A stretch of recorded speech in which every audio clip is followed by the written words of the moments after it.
On our Hawaii trip, my wife's male family best friend kicked down my hotel room door at 2 a.m. screaming, "I want that room." "Now," my wife said, "just do what he wants." So I quietly left, and he slept on the same bed with my wife. So I canceled every payment. The next morning, when they woke up, oh my God, you won't expect what happened. If you've ever felt invisible in your own marriage, you know the sound silence makes. It's not the absence of noise, it's the presence of something darker, something that wraps around your throat like warm water, gentle at first, then suffocating.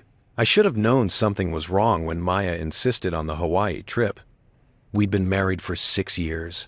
6 years of what I thought was partnership, of late-night conversations and shared dreams, of building something together from nothing. We lived modestly, a 2-bedroom apartment in Portland. My salary from the accounting firm covering most expenses, her freelance graphic design work paying for the extras. We weren't rich, but we were comfortable. Or so I thought. The Hawaii trip came out of nowhere. A Thursday evening in March, the kind of gray, drizzling day that makes Portland feel like it's wrapped in wet newspaper. I came home from work to find Maya at the kitchen table, her laptop open, eyes bright with an excitement I hadn't seen in months. "Daniel," she said, and there was something in her voice, a tremor maybe, or anticipation. "I booked us a trip. Hawaii. 2 weeks. We leave next Friday." I stood in the doorway, briefcase still in hand, trying to process. "Hawaii? Maya? We talked about this. We're saving for the house down payment. That's $15,000 we've scraped together. We can't just—" "It's already booked," she interrupted, that brightness in her eyes sharpening into something else, something that looked almost like defiance. "We need this, Daniel. We need to reconnect. When was the last time we did something spontaneous? Something just for us?" The last spontaneous thing we'd done was grab Thai food on a Tuesday instead of cooking. That had felt rebellious enough. But I loved her. God help me. I loved her with a kind of quiet, steady devotion that didn't need grand gestures to prove itself. So I set down my briefcase, walked to the table, and looked at the screen. Maui. The Grand Wailea Resort, Ocean View Suite. The numbers made my accountant's brain scream, but I swallowed the protest. "Okay," I said. "If you think we need this." She smiled then, but it didn't reach her eyes. "We do. Trust me. Trust me." Those words would echo later, hollow and mocking.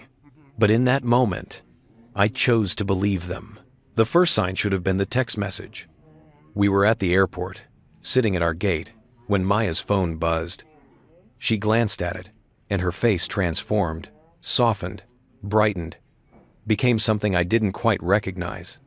Her fingers flew across the screen, typing a response, and she was smiling that smile again, the one that didn't include me. "Who's that?" I asked, trying to keep my voice casual. "Oh," she didn't look up. "Just Marcus. He's excited for us." Marcus. Marcus Hale. The name alone made my jaw tighten. Marcus was, according to Maya, her family's best friend. They'd grown up together, him and Maya's older brother James, practically brothers themselves, she always said. Marcus had been at our wedding, giving a toast that was just a little too long, just a little too focused on memories that didn't include me. He worked in tech, something vague with startups and venture capital, the kind of job that meant he was either brilliantly successful or elaborately unemployed. I'd met him maybe a dozen times over the years. Each time, he had this way of looking at Maya, not overtly inappropriate, nothing I could point to and say, "There, that's wrong." But there was a familiarity between them that made me feel like a visitor in my own relationship. "Why is Marcus excited about our vacation?" The question came out sharper than I intended. Maya finally looked up, her expression carefully neutral. "Because he knows we've been stressed. He's happy we're taking time for ourselves." The announcement for boarding cut off my response. We gathered our carry-ons and joined the line, and I told myself I was being paranoid. Marcus was just a friend, a childhood friend. That's what Maya always said, and I had no reason not to believe her. No reason, my mind whispered, except the way she lights up when his name appears on her screen. The flight was 5 hours of manufactured calm. Maya read a magazine, occasionally showing me pictures of restaurants we should try or beaches we should visit. I pretended to sleep, my mind churning through bank statements and budgets, trying to figure out how we'd recover from this financial hit. The thing about being an accountant is that you see patterns. Numbers tell stories, and lately, our numbers had been telling one I didn't like. Unexplained charges on Maya's credit card. Nothing huge, just 50 here, 80 there, adding up to hundreds over months. When I'd asked about them, she'd been vague. Coffee with friends. Materials for work. Things she'd forgotten to mention. I'd let it go. That was my mistake. We landed in Maui just as the sun was setting, painting the sky in shades of orange and pink that looked almost artificial, too beautiful to be real. The warm air hit us like a embrace as we walked out of the airport, and despite everything, I felt a flicker of hope. Maybe Maya was right. Maybe we did need this. The resort was exactly the kind of place I never imagined we'd stay. Marble floors, orchids everywhere, staff members who smiled like they genuinely cared about your happiness. Our room was on the 6th floor, ocean view as promised, with a balcony that overlooked the pool, and beyond it, the Pacific stretching to the horizon. "It's perfect," Maya breathed, dropping her bag and walking straight to the balcony. I followed her, standing close enough that our shoulders touched. The breeze carried the salt-sweet smell of the ocean, and below us, I could hear laughter from the pool, the distant sound of Hawaiian music from the restaurant. "It is perfect." I agreed, and meant it. We went to dinner that night at the resort's main restaurant, a place where the menu didn't list prices. Never a good sign for someone who counts pennies for a living. But Maya ordered the mahi-mahi. I got the steak, and we shared a bottle of wine that cost more than our weekly grocery budget. She talked about her work, about a new client who wanted a complete rebrand, about color theory and font psychology. I listened, watching the candlelight play across her face, remembering why I'd fallen in love with her in the first place. She had this intensity when she talked about design, this passion that made her whole face come alive.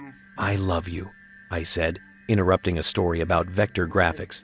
She paused, wine glass halfway to her lips. "I love you too, Daniel." But there was that hesitation again, that half-second delay that shouldn't have been there. We walked back to our room holding hands, the path lit by tiki torches that cast dancing shadows on the palm trees. Maya was on her phone, "Just checking something for work," she said, and I told myself to stop being paranoid, to stop looking for problems where there weren't any. In the room, we made love, with a desperation that felt more like goodbye than reunion. She fell asleep quickly afterward, her breathing deep and even, while I lay awake, staring at the ceiling and listening to the ocean. The clock on the nightstand glowed green, 11:47 p.m. I didn't know, couldn't have known, that in 2 hours and 13 minutes, my entire world would shatter. The first sound was a crash. I jolted awake, disoriented, my heart already racing. The room was dark except for the pale moonlight coming through the balcony doors. Maya stirred beside me, mumbling something incoherent. Then came the pounding. Not knocking pounding. Fists on wood, brutal and insistent. "What the hell?" I threw off the covers, stumbling toward the door. "Open up!" A male voice, muffled but angry. "I know you're in there." I looked through the peephole, and my stomach dropped. Marcus Hale stood in the hallway, wearing jeans and a rumpled t-shirt, his face red and twisted with something that looked like rage or entitlement, or both. "Daniel?" Maya was awake now, sitting up in bed. Even in the darkness, I could see the panic on her face.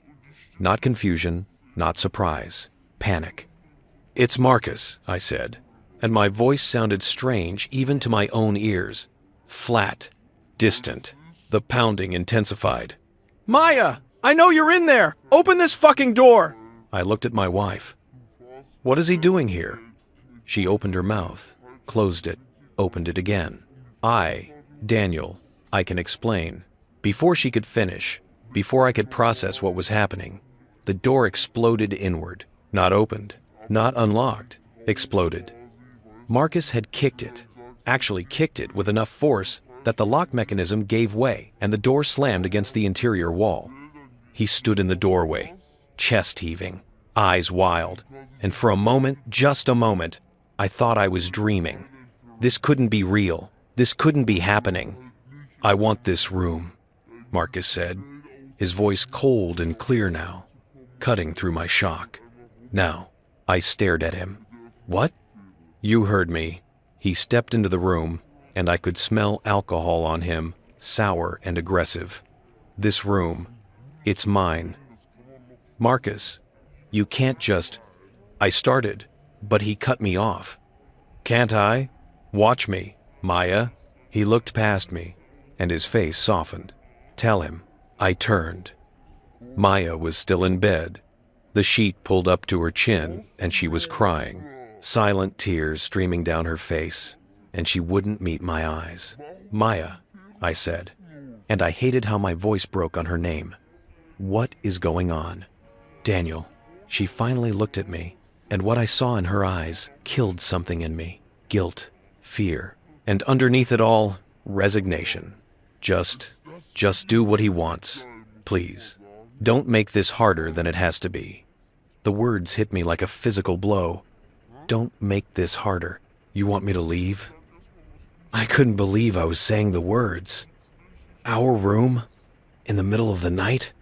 Because I couldn't even finish the sentence. "Please, Daniel." Her voice was barely a whisper.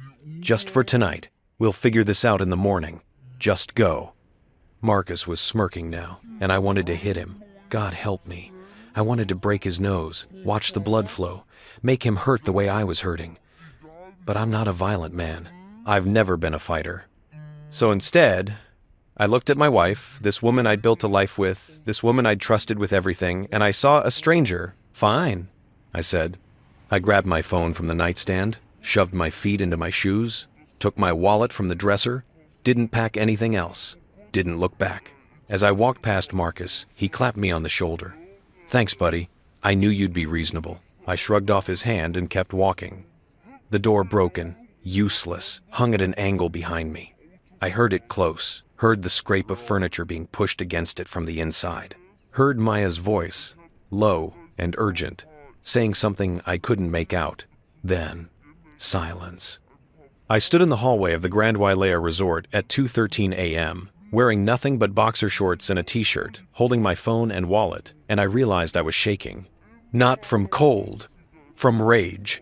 The kind of rage that burns clean and cold, that clarifies instead of clouding, that turns soft men into something harder. I walked to the elevator, descended to the lobby, and found a quiet corner with a leather armchair that faced the windows. Outside, the ocean was invisible in the darkness, but I could hear it, the endless rhythm of waves against shore, indifferent to human drama. I opened my phone, and I started making calls. There's a particular quality to darkness before dawn. It's not the same as midnight darkness, heavy and complete. Pre-dawn darkness is thinner, anticipatory, like the world is holding its breath before exhaling into light. I sat in that leather armchair in the Grand Wailea lobby, watching that darkness slowly leak away, and I made the kind of decisions that would either save my life or destroy what was left of it. The first call was to my bank. "First National Fraud Department. This is Kevin speaking. How can I help you?" The voice was cheerful, professionally sympathetic, completely unprepared for what I was about to say. "My name is Daniel Chen. Account number 4782916328847. I need to report fraudulent charges and freeze all joint accounts immediately." There was a pause, the sound of typing. "Mr. Chen, I'm showing your account is joint with Maya Chen, my wife." "Yes. And you're reporting fraud?" I looked out at the ocean, now barely visible as a line of darker gray against lighter gray. "I'm reporting that I did not authorize the charges for this Hawaii trip. The resort booking, the flights, none of it. I want those transactions disputed and all joint accounts frozen as of this moment." More typing. A longer pause. Sir, I see these charges were made from an authorized device linked to your wife's profile. Disputing them might be complicated. I don't care how complicated it is. My voice was calm, eerily calm. Do it anyway. And while you're at it, I want to know every charge made from any joint account in the last 6 months. Email me a complete statement. That could take some time to compile. I have time. I checked my phone. 3:47 a.m. I have all the time in the world. By the time I hung up, the bank representative had flagged the Hawaii charges as disputed, frozen our joint checking and savings accounts, and promised a full audit by end of business day. Our joint credit cards, 3 of them, would be canceled and reissued in my name only within 72 hours. The second call was to American Express. The third was to Chase. The fourth was to the resort billing department. I understand you're upset, Mr. Chen, the night manager said, his voice professionally soothing in that way that service industry workers perfect over years of dealing with difficult guests. But the room was booked and paid for under your wife's name. The credit card authorization went through. I'm not sure what we can do at this hour. The credit card that was used has been reported as fraudulent. I interrupted. The charge is being disputed, which means, as of right now, you have a guest in room 614 who hasn't actually paid for their accommodation. Silence. Then, I'll need to speak with my manager. You do that. And while you're at it, check who else is registered to that room, because I guarantee you'll find that Marcus Hale isn't on the booking, which means he broke into a room that wasn't his, damaged hotel property, the door, specifically, and is currently trespassing. The night manager's voice had lost some of its smoothness. Sir, if there's been a domestic incident, there's been a fraud incident? I corrected. And a property damage incident, and possibly a trespassing incident. But you're right. I should probably talk to hotel security about that. I hung up and immediately dialed security. The beautiful thing about being an accountant is that you understand systems. Banks, credit cards, hotels, they all run on systems, policies, procedures. And every system has pressure points, places where the right amount of force applied at the right angle can make the whole structure shift.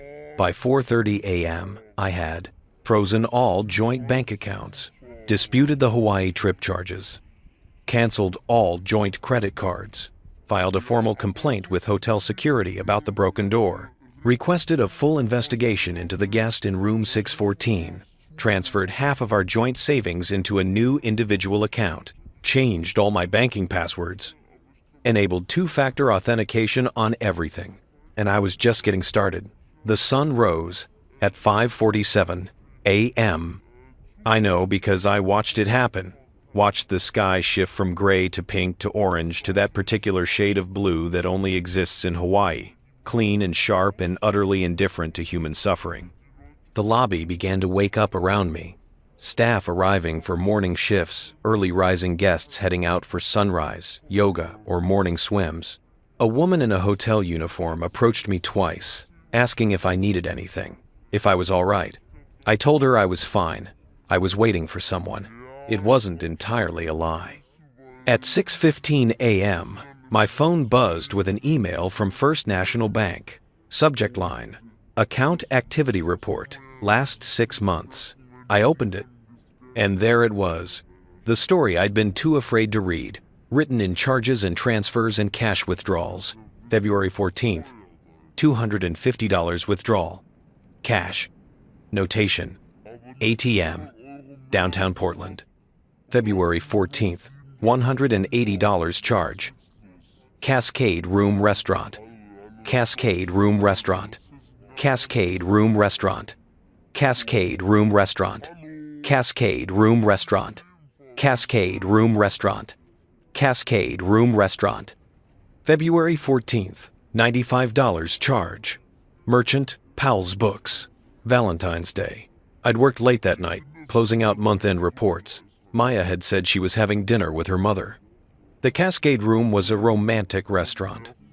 Not the kind of place you go alone or with your mother. I scrolled further.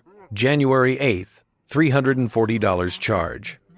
Portland Airport parking, January 8th. 2 charges, $89 and $94. Merchant, Various, Seattle area, January 8th. I'd been in San Francisco for a work conference. Maya had said she was staying home, working on client projects. December 22nd. $450 charge. Northwest Adventure Outfitters. I knew this one. She'd said she was buying me a Christmas present, told me not to look at the statements. I thought it was sweet, trusting, but there'd been no expensive gift under the tree. Just a sweater from Nordstrom Rack, nice enough, probably $60. The list went on, and on, and on. 6 months of charges that told a story Maya had never shared with me. Dinners, hotels, trips, purchases that added up to thousands, no, tens of thousands of dollars. Money that came from our joint accounts, from the house fund we'd been building, from the future we were supposedly planning together. My hands were steady as I scrolled through the statement. That cold rage from earlier had crystallized into something harder, something purposeful. At 7 a.m., I called my lawyer. Daniel? Robert Maxwell sounded groggy, confused. It's 7 in the morning, on a Saturday. This better be... I need to file for divorce. Silence. Then I heard rustling, the sound of him sitting up. What? I'm in Hawaii. My wife is currently in bed with another man, in the hotel room I paid for, after he kicked down the door and demanded I leave. And I just found 6 months of financial infidelity in our joint accounts. So yes, Robert, I need to file for divorce. Right now. Today. This morning. Robert had been my lawyer for 3 years, handling the legal work when I'd started my side consulting business. He was good, thorough, discreet.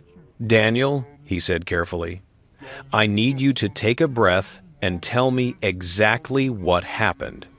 So I did. All of it. The trip, the text messages, the 2 a.m. door kicking, Maya's just do what he wants. The broken door, the charges, everything. When I finished, Robert was quiet for a long moment. Okay, he finally said. First, don't do anything else. Don't confront them. Don't talk to Maya. Don't post on social media. Nothing. Second, document everything. Photos of the broken door, recordings if you can get them, copies of all financial statements. Third, I'll start drafting divorce papers, but they won't be ready until Monday at the earliest. What about the accounts? I've already frozen the joint ones. Good, that's smart. But be prepared for pushback. She's going to notice. I smiled, and it felt strange on my face, like my muscles had forgotten how. I'm counting on it. After we hung up, I sat with my phone in my hand, thinking, Robert was right. I needed documentation, evidence. I stood up, my body stiff from hours in the chair, and walked to the elevator. The broken door had been, not fixed, but made safe. Someone had pushed it closed and wedged it shut, probably from the inside. There was a "Do Not Disturb" sign hanging on the handle. I took photos, multiple angles, close-ups of the damaged lock mechanism, the splintered wood around the frame, the bent hinges. Then I went back downstairs and found the front desk. I need to speak with your security manager, I told the clerk. A young woman with a name tag that read, Alana. Is there a problem, sir? There was an incident last night, room 614. Someone kicked in the door. I filed a report with your night security team, but I want to follow up. Alana's professional smile faltered. Let me get the manager. 10 minutes later, I was sitting in a small office with Richard Kamaka, the resort's head of security. He was in his 50s, built like he'd been military once, with sharp eyes that had probably seen every kind of tourist drama imaginable. Mr. Chen, he said, pulling up something on his computer. I have the report from last night. You claimed someone kicked in your door and forced you out of your room. Not claimed. That's what happened. And this person, Marcus Hale. You're saying he's not authorized to be in that room? Check your booking system. Is his name on the reservation? Richard typed, frowned, typed some more. No, The room is booked under Maya Chen, only her name. Exactly, which means he broke into a room he wasn't authorized to be in, damaged hotel property, and is currently trespassing. This is unusual. Richard leaned back in his chair. We've also been notified that the credit card used to book the room has been disputed. The payment hasn't cleared. That's correct. The charge was unauthorized. Richard's frown deepened. Mr. Chen, is this a domestic dispute? Because if it is, it's a fraud case, I said calmly, and a property damage case. What happens to guests who damage hotel property and don't pay their bills? Understanding dawned in Richard's eyes. We asked them to settle their account or leave the premises. I'd like to be there when you do that. He studied me for a long moment. This is personal for you, very. I can't let you be in the room when we confront them. But, he checked his watch. It's 7:45. We usually start wellness checks around 8:30 for rooms with issues. I suppose you could wait in the hallway. I'll wait. At 8:42 a.m., I stood 15 feet from room 614, partially hidden by a housekeeping cart, and watched Richard Kamaka knock on the door. Hotel security. We need to speak with the occupants of this room. No answer. Another knock. Louder. This is hotel security. Please open the door. I heard movement inside, muffled voices. Then the scrape of furniture being moved. The door opened. Marcus stood there, wearing the same jeans from last night, shirtless, his hair disheveled. Behind him, I could see Maya sitting on the bed, wrapped in a sheet, her face pale. What? Marcus's voice was irritated, entitled, We're trying to sleep. Richard's expression didn't change. Sir, are you Marcus Hale? Yeah, why? And are you registered as a guest in this room? Marcus hesitated. I'm with her. Maya Chen. We're together. I need to see identification, please. This is ridiculous. It's not even 9 in the morning. Sir, Richard's voice hardened. Identification. Now.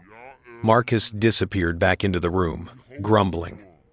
Maya hadn't moved, hadn't said anything.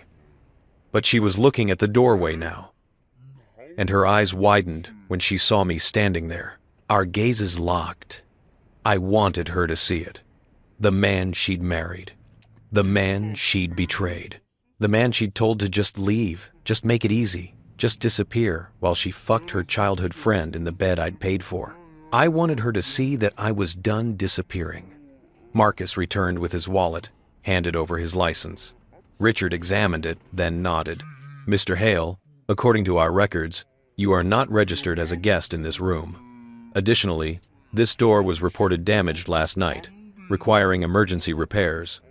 And the credit card used to book this room has been disputed, meaning payment has not been received.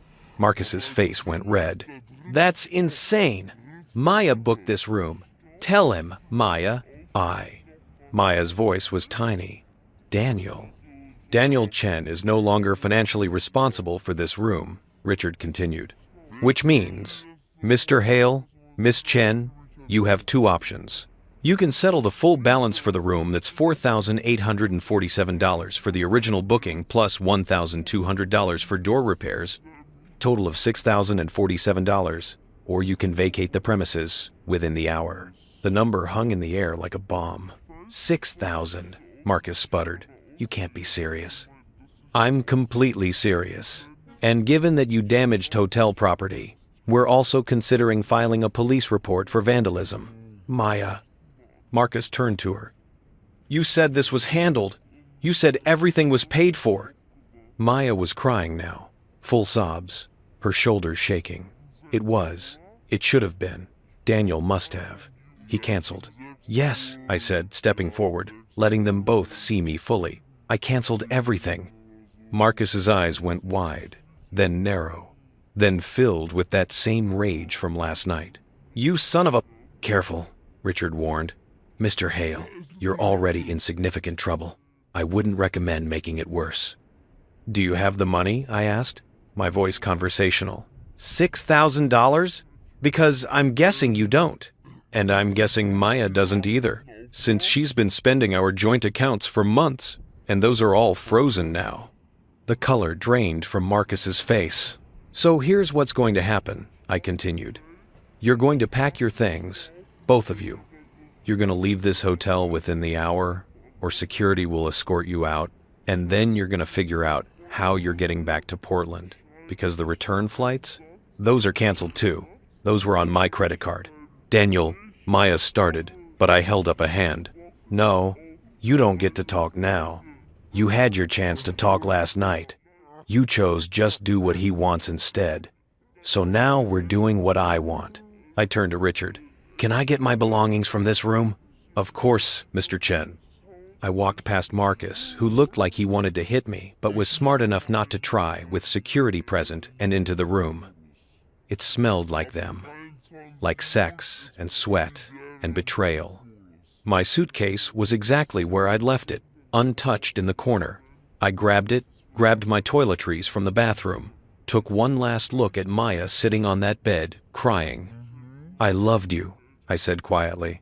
I would have done anything for you. I hope he was worth it. Then I walked out. In the hallway, Richard was explaining the checkout process to Marcus, who was arguing, threatening, demanding to speak to a manager. Maya had finally found her voice and was on her phone, probably calling her mother, her brother, someone who might bail them out. I didn't care. I took the elevator down, walked to the front desk, and asked Alana if they had any rooms available. We have a deluxe ocean view suite, she said, checking her computer. It's $850 a night, but it has a private balcony, jacuzzi tub. I'll take it for the next 12 days. Her eyes widened slightly. That would be quite expensive, Mr. Chen. I just freed up about $40,000 in disputed charges, I said. I think I can manage. She smiled a real smile this time, not the professional one, and started the booking process. By 9:30 a.m., I was in my new room, 7th floor, corner suite, view of the ocean and the mountains. Space enough for 3 of my old room. I stood on the balcony, phone in hand, and I started making more calls. Maya's mother, Maya's brother, her best friend from college, my parents, my sister. Each conversation was brief, factual, unemotional. This is what happened. This is what I'm doing. This is where we are now. By noon, I'd contacted everyone who mattered. And at 12:47 p.m., I watched from my balcony as Marcus and Maya were escorted out of the hotel by security, their luggage hastily packed, their faces masks of shock and humiliation. They stood on the circular driveway, under the bright Hawaiian sun, looking lost and small and utterly unprepared for the reality they'd created. I raised my glass of pineapple juice. I'd ordered room service, an obscene amount of food I didn't need but wanted anyway, and a silent toast. To truth, I thought. To receipts. To the beautiful, terrible clarity of consequences. Then I went inside, closed the balcony doors, and started planning the rest of my revenge. Because this was just the beginning. There's a particular intimacy to financial records. They tell stories that people think they're keeping secret, reveal truths that mouths won't speak. Every swipe of a card, every ATM withdrawal, every online transfer, they're all confessions, written in numbers instead of words. I spent the afternoon of my first full day of freedom doing what I do best, following the money. The room service cart sat nearby, remnants of my lunch macadamia, nut-crusted mahi-mahi, truffle fries, a slice of Haupia cream pie I'd barely touched, while I sat cross-legged on the king-size bed with my laptop, 3 separate tablets, and a legal pad covered in notes. The view from my window was spectacular, all turquoise water and palm trees swaying in the breeze. But I wasn't looking at it. I was looking at 6 months of lies, itemized and time-stamped. The email from First National had been just the beginning. I'd requested statements from all our accounts, checking, savings, credit cards, even the investment account we'd opened 2 years ago for future children. That one hurt to look at. We'd been putting away $200 a month, building something for people who would never exist. But I'm good at compartmentalizing. It's what makes me a good accountant. So I pushed the emotion aside and focused on the data. By 2 p.m., I had created a spreadsheet.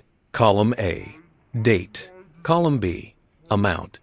Column C, merchant, description. Column D, location. Column E, my location that day. cross-referenced with my work calendar and travel records. Column F, Maya's stated explanation when she'd given one. Column G, actual explanation, what I could prove or reasonably infer. Column H, evidence, receipts. The spreadsheet grew and grew and grew. November 3rd.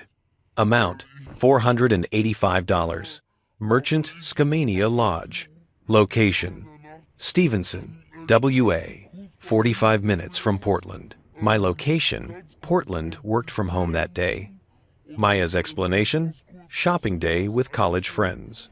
Actual explanation, weekend getaway with Marcus. Evidence, social media checked Maya's college friends all posted from a baby shower in Eugene that same day.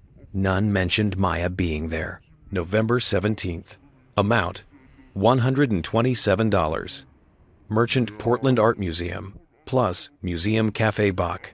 Location, Portland, or my location, Seattle. Client meeting. Maya's explanation, never mentioned. Actual explanation. Date, with Marcus. Evidence, credit card timestamp shows charges at 7:30 p.m., dinner time, not typical museum hours. Maya had texted me that night saying she was working late on a project. December 1st. Amount, $890. Merchant, Nordstrom. Location, Portland or W's. My location, Portland Offs. Maya's explanation, early Christmas shopping. Actual explanation, evidence. No gifts from Nordstrom appeared under our tree. When I'd asked about the charge, she'd said she returned most of it. No return credit ever appeared. I made a note to call Nordstrom. If she'd bought something with our joint card, I had a right to know what. December 15th. Amount, $340. Merchant, Vintage PDX. Instagram shop. Location, online. My location, Portland. Maya's explanation, client work expenses. Actual explanation, evidence. Maya's client work had never required $340 in vintage items before. Need to investigate this seller. The list went on. 47 suspicious charges over 6 months.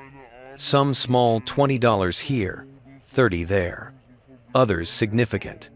Together they totaled $23,847. $23,847. That was more than half our house down payment fund. Gone. Spent on a relationship I didn't know existed, on a life Maya was living in the margins of our marriage. I sat back, staring at the number. My hands were shaking again, but not from rage this time. From something else. Something that felt like grief mixed with vindication. Like mourning and triumph happening simultaneously. Because this was evidence. This was proof. This was the kind of documentation that would matter in divorce court, that would show a pattern of financial infidelity, that would demonstrate Maya had been systematically draining our joint resources for her own purposes. Scars like receipts, I thought, remembering a line from a poem I'd read once. The body keeps the score, and so do bank accounts. At 3 p.m., I called Nordstrom. Thank you for calling Nordstrom. This is Jennifer. How may I help you today? The voice was warm, professional. Utterly unaware it was about to become part of my evidence chain. Hi, Jennifer. My name is Daniel Chen. I'm calling about a purchase made on December 1st on my credit card account ending in 4,738.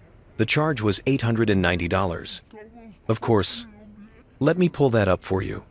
Typing sounds. Yes, I see that purchase. How can I help? Can you tell me what was purchased? A pause. I'm showing. Let me see. A men's leather jacket, size large. A cashmere sweater, also men's large. And a pair of dress shoes, size 11. My size was medium. My shoe size was 9. Was there a return on any of these items? More typing. No, sir. No returns recorded for this transaction. Can you tell me if a rewards number was associated with the purchase? Yes, actually. The purchase was made with a Nordstrom account under the name Maya Chen. And the rewards points were applied to her account? Yes. I thanked her and hung up. So Maya had spent $890 of our money on men's clothing. Expensive men's clothing. In sizes that matched Marcus. I'd seen him enough times to know he was tall, broad-shouldered, probably a large in most things.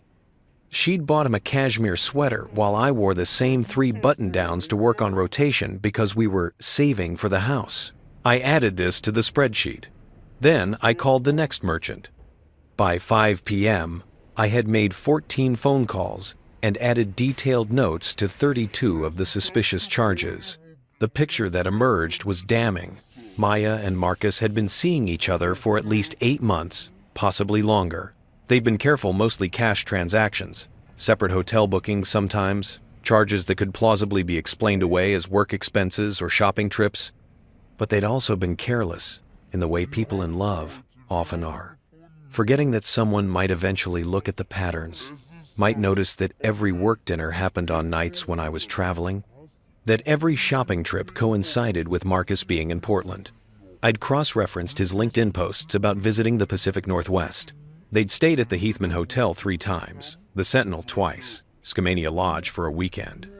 Each time, Maya had told me she was somewhere else visiting her mother, attending a workshop, having a girls' weekend. Each time, I'd believed her. My phone buzzed. A text from Robert, my lawyer. Got the preliminary paperwork drafted. Need to discuss a few things. Can you talk? I called him immediately. Daniel. Robert sounded serious, which for him meant very serious. I've been doing some research. Without the DESCOM, Oregon is a no-fault divorce state, which means the affair itself doesn't technically matter for the divorce proceeding. My stomach dropped. What?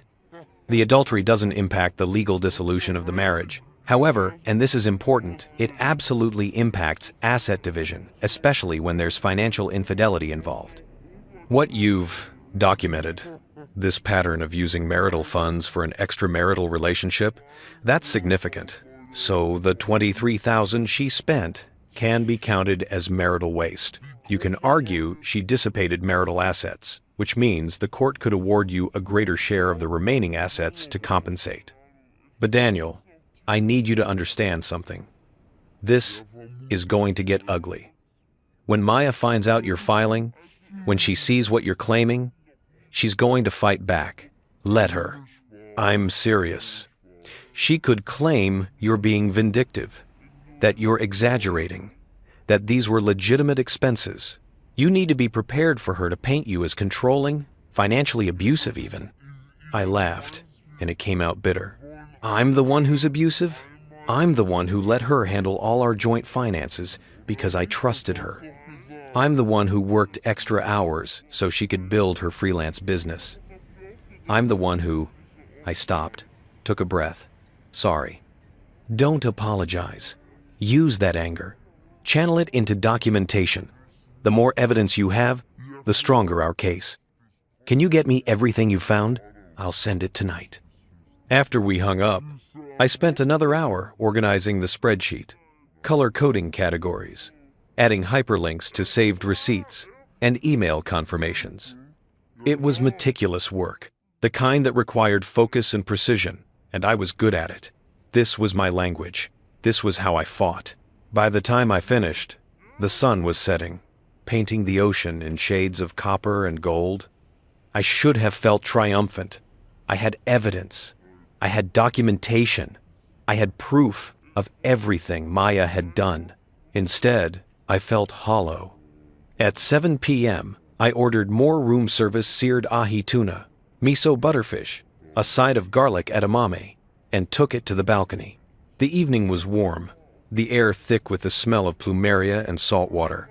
Below me, the pool was lit up, families and couples enjoying the last hours of daylight. I thought about calling someone. My parents, maybe. My sister.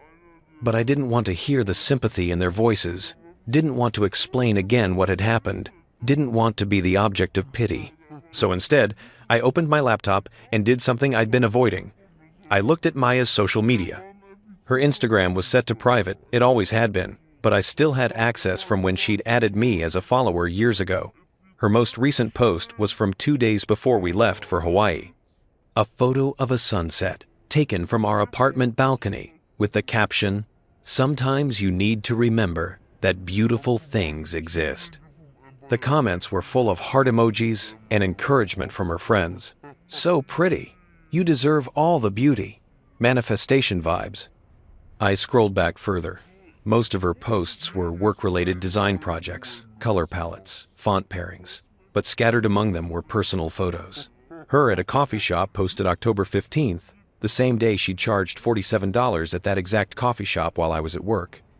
Her at Powell's bookstore February 14th, Valentine's Day, the day she'd said she was with her mother. Her at the Portland Japanese Garden March 3rd, a Saturday I'd spent doing taxes while she'd said she was having brunch with college friends. And in several of the photos, if you looked carefully at the reflections in windows or the shadows on the ground, you could see hints of someone else, a male silhouette, a hand at the edge of the frame. Marcus, always just out of sight, always lurking in the margins of the life she showed the world. I took screenshots of everything. Then I moved to Facebook, which Maya used less frequently but still maintained. Her relationship status still said, "Married to Daniel Chen." That felt like a sick joke. Her recent activity showed she'd joined a new group, Portland Adventure Seekers. I clicked on it. The group was full of posts about hiking trips, camping excursions, weekend getaways. And there, 3 weeks ago, was a photo posted by someone named Brad Henderson. It showed a group of about 15 people on a hiking trail, mountains in the background, everyone smiling and muddy and happy. Maya was in the photo. So was Marcus. They were standing next to each other, not touching, but close, too close. The caption read, "Great hike with great people. Thanks to Marcus for organizing." Marcus had organized the hike. Of course he had. I checked the date, March 9th.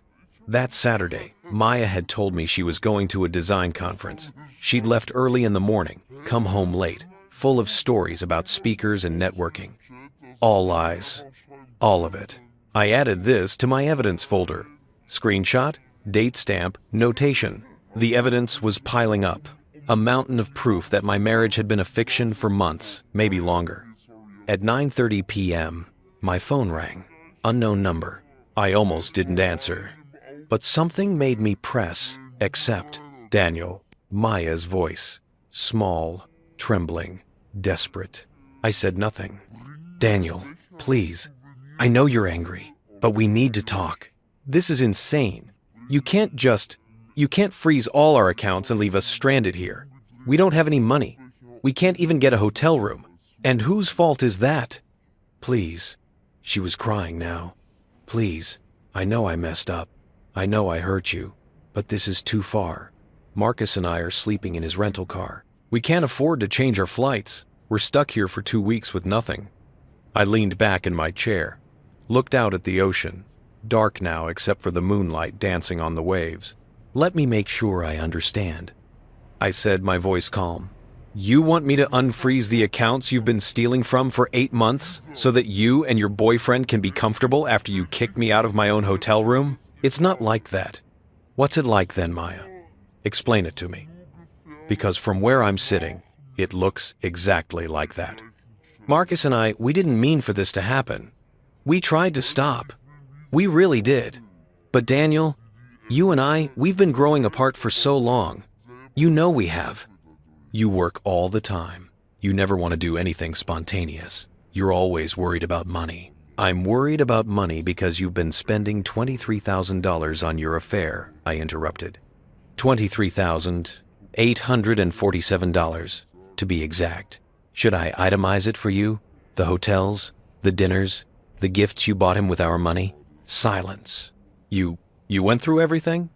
I'm an accountant, Maya. Did you really think I wouldn't? Daniel, please. Her voice cracked. I made a mistake. I know I did. But we can work through this. We can go to counseling. We can fix this. Fix this? I laughed, and it sounded harsh even to my own ears. You let another man kick down our hotel room door and sleep in our bed. You told me to leave.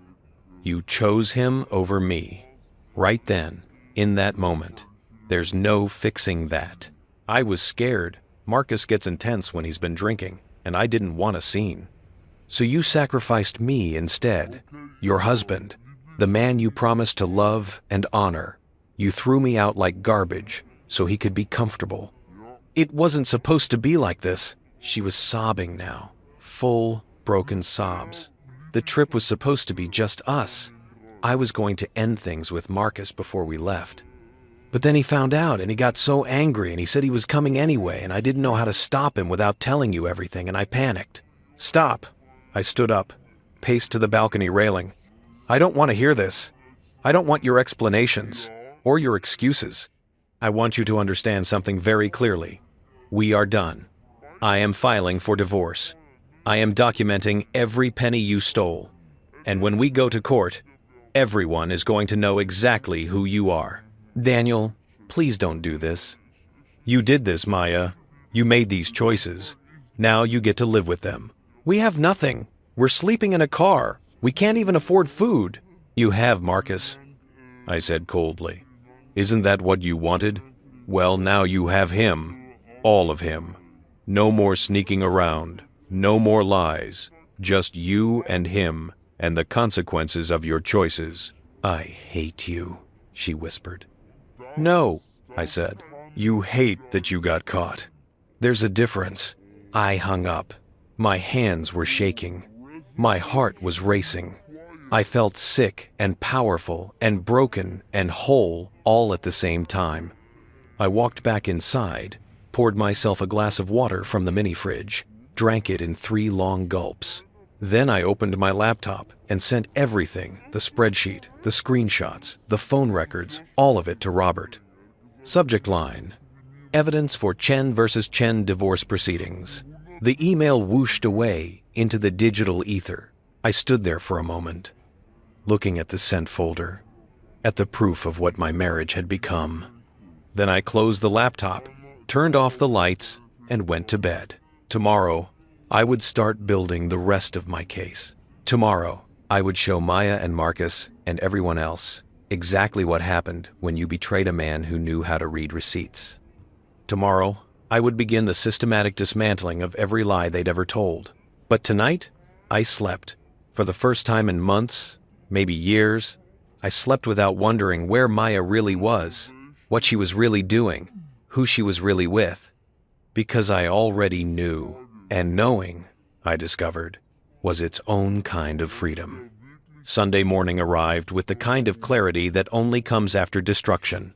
The sky was impossibly blue, the ocean calm, the resort humming with the cheerful chaos of families starting their vacations. I stood on my balcony with coffee, Kona blend, ridiculously expensive, charged to the room without hesitation, and watched the world wake up. My phone had been buzzing since 6 a.m., texts, calls, voicemails. My parents, my sister, Maya's mother, her brother James, even a few mutual friends who'd heard various versions of what happened and wanted the truth. I'd ignored most of them, but there was one call I needed to make. At 7:15 a.m. Hawaii time, 10:15 a.m. in Portland, I dialed my sister, Danny. Rachel's voice was tight with worry. Jesus Christ, Danny. I've been trying to reach you since yesterday. Mom called me in hysterics. She said Maya's mom called her, saying you abandoned Maya in Hawaii and froze all her money. That's not what happened. I know that's not what happened. You're the most responsible person I know. You wouldn't abandon a houseplant, let alone your wife. So tell me what actually happened. Rachel was 5 years older than me, a corporate lawyer in Seattle. Divorced herself after her ex-husband had decided he preferred his paralegal to his wife. She understood betrayal in a way most people didn't. So I told her everything. The 2 a.m. door kicking, the just do what he wants, the broken door, the sleeping arrangements, the financial records, all of it. When I finished, there was a long silence. That motherfucker, Rachel finally said, her voice ice cold. Both of them. Danny, please tell me you documented everything. I have a spreadsheet. Of course you do. Can you send it to me? Why? Because I'm going to review it. I know Oregon divorce law inside and out, dealt with enough of it during my own disaster. And because I want to make absolutely sure that when this goes to court, Maya doesn't have a leg to stand on. Something in my chest loosened. You believe me. Why wouldn't I believe you? Danny, you're the guy who feels guilty when you take 2 free samples at Costco. The idea that you'd freeze accounts out of spite or vindictiveness is laughable. If you did it, you had a damn good reason. I sent her the spreadsheet right then, all 47 charges highlighted and annotated. Holy shit, she breathed, clearly opening it on her end. Danny, this is damning. Heathman Hotel? 3 separate occasions? Nordstrom men's clothing? This isn't just an affair. This is systematic financial fraud. That's what Robert said. Robert Maxwell. He's good. But Danny, I want to help too. Let me review everything from a legal perspective. I'll coordinate with Robert. We'll build you a case so airtight she won't know what hit her. Rachel, don't. You're my baby brother. Someone hurt you. So now I'm going to help you destroy them, legally and thoroughly. That's what family does. After we hung up, I felt something I hadn't felt since Thursday night. Supported. Protected. Like I wasn't fighting this battle alone. The second call came at 8:30 a.m., Maya's brother James. I almost didn't answer. James and Marcus had been best friends since childhood. If anyone would take Maya's side, it would be him. But I answered anyway. Daniel. James's voice was strained. I need you to tell me this isn't true. Maya called my mom last night, crying, saying you left her and Marcus stranded in Hawaii without money, that you're being vindictive and cruel. And, did she tell your mom why I left? Silence. Did she mention that Marcus kicked down our hotel room door at 2 a.m. and demanded I give him the room? Did she mention that she told me to just do what he wants? Did she mention that I found 8 months of charges showing she's been having an affair with your best friend? More silence. Then, she said it wasn't like that. What did she say it was like? James exhaled slowly. She said Marcus showed up drunk, unexpected, that he was upset about some business deal and wasn't thinking straight. That she asked you to leave just to defuse the situation, and you overreacted. I laughed, bitter and sharp. Is that the story she's telling? That's what she told my mother. But Daniel, I know my sister, and I know when she's lying. A pause. I also know Marcus. And I know what he's like when he wants something. What does that mean? It means, James sighed. Look, Marcus and I have been friends since we were 12, but he's always been entitled, spoiled. His parents gave him everything, and he grew up thinking the world owed him. In high school, he dated this girl, Sarah Chen, no relation, and when she broke up with him, he made her life hell, called her constantly, showed up at her house, turned all our friends against her. Why are you telling me this? Because I'm not blind, Daniel. I've seen the way he looks at Maya. I've seen the way she acts around him. And I've wondered. He trailed off. Wondered what? If something was going on. But Maya's my sister, and you seemed happy, and I told myself I was imagining things. But now, he stopped. Can you send me proof of the affair? Why? Because if this is real, if Maya actually did this to you, then I'm not taking her side. Family or not, what she did is unforgivable, but I need to see the evidence. I sent him a condensed version of the spreadsheet, 10 of the most damning charges, with dates and amounts and locations. 3 minutes later, my phone rang again. That son of a bitch! James's voice was shaking with rage. November 3rd, Skamania Lodge. I remember that weekend. Maya told us she was going to Seattle for a design conference. My mom even gave her money for registration fees. She wasn't in Seattle. No, she was 45 minutes away, fucking my best friend in a hotel room paid for with your money. He was quiet for a moment. Daniel, I am so sorry. I'm sorry I didn't see it. I'm sorry I didn't protect you. And I'm sorry my sister is a lying, cheating James. I'm on your side. Whatever you need. Character, witness, testimony, evidence, gathering. Whatever, you have me. Your family is going to hate you for this. My family protected a cheater. Yeah, they probably will hate me, but I'll survive. Will you let me help? Yes. After that call, something shifted. I wasn't just a betrayed husband anymore. I was someone with allies, people who saw the truth and chose to stand with me. At 10 a.m., I received an email from Robert Maxwell with the subject line, "You need to see this." I opened it. "Daniel, I did some digging into Marcus Hale. Thought you should know what you're dealing with."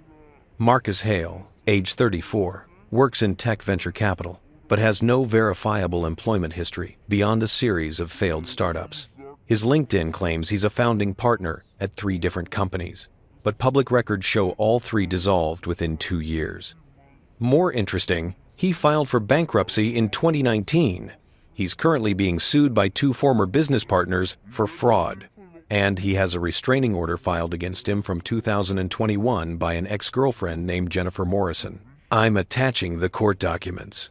This guy is not just an affair partner. He's a con artist with a pattern of manipulation and financial exploitation.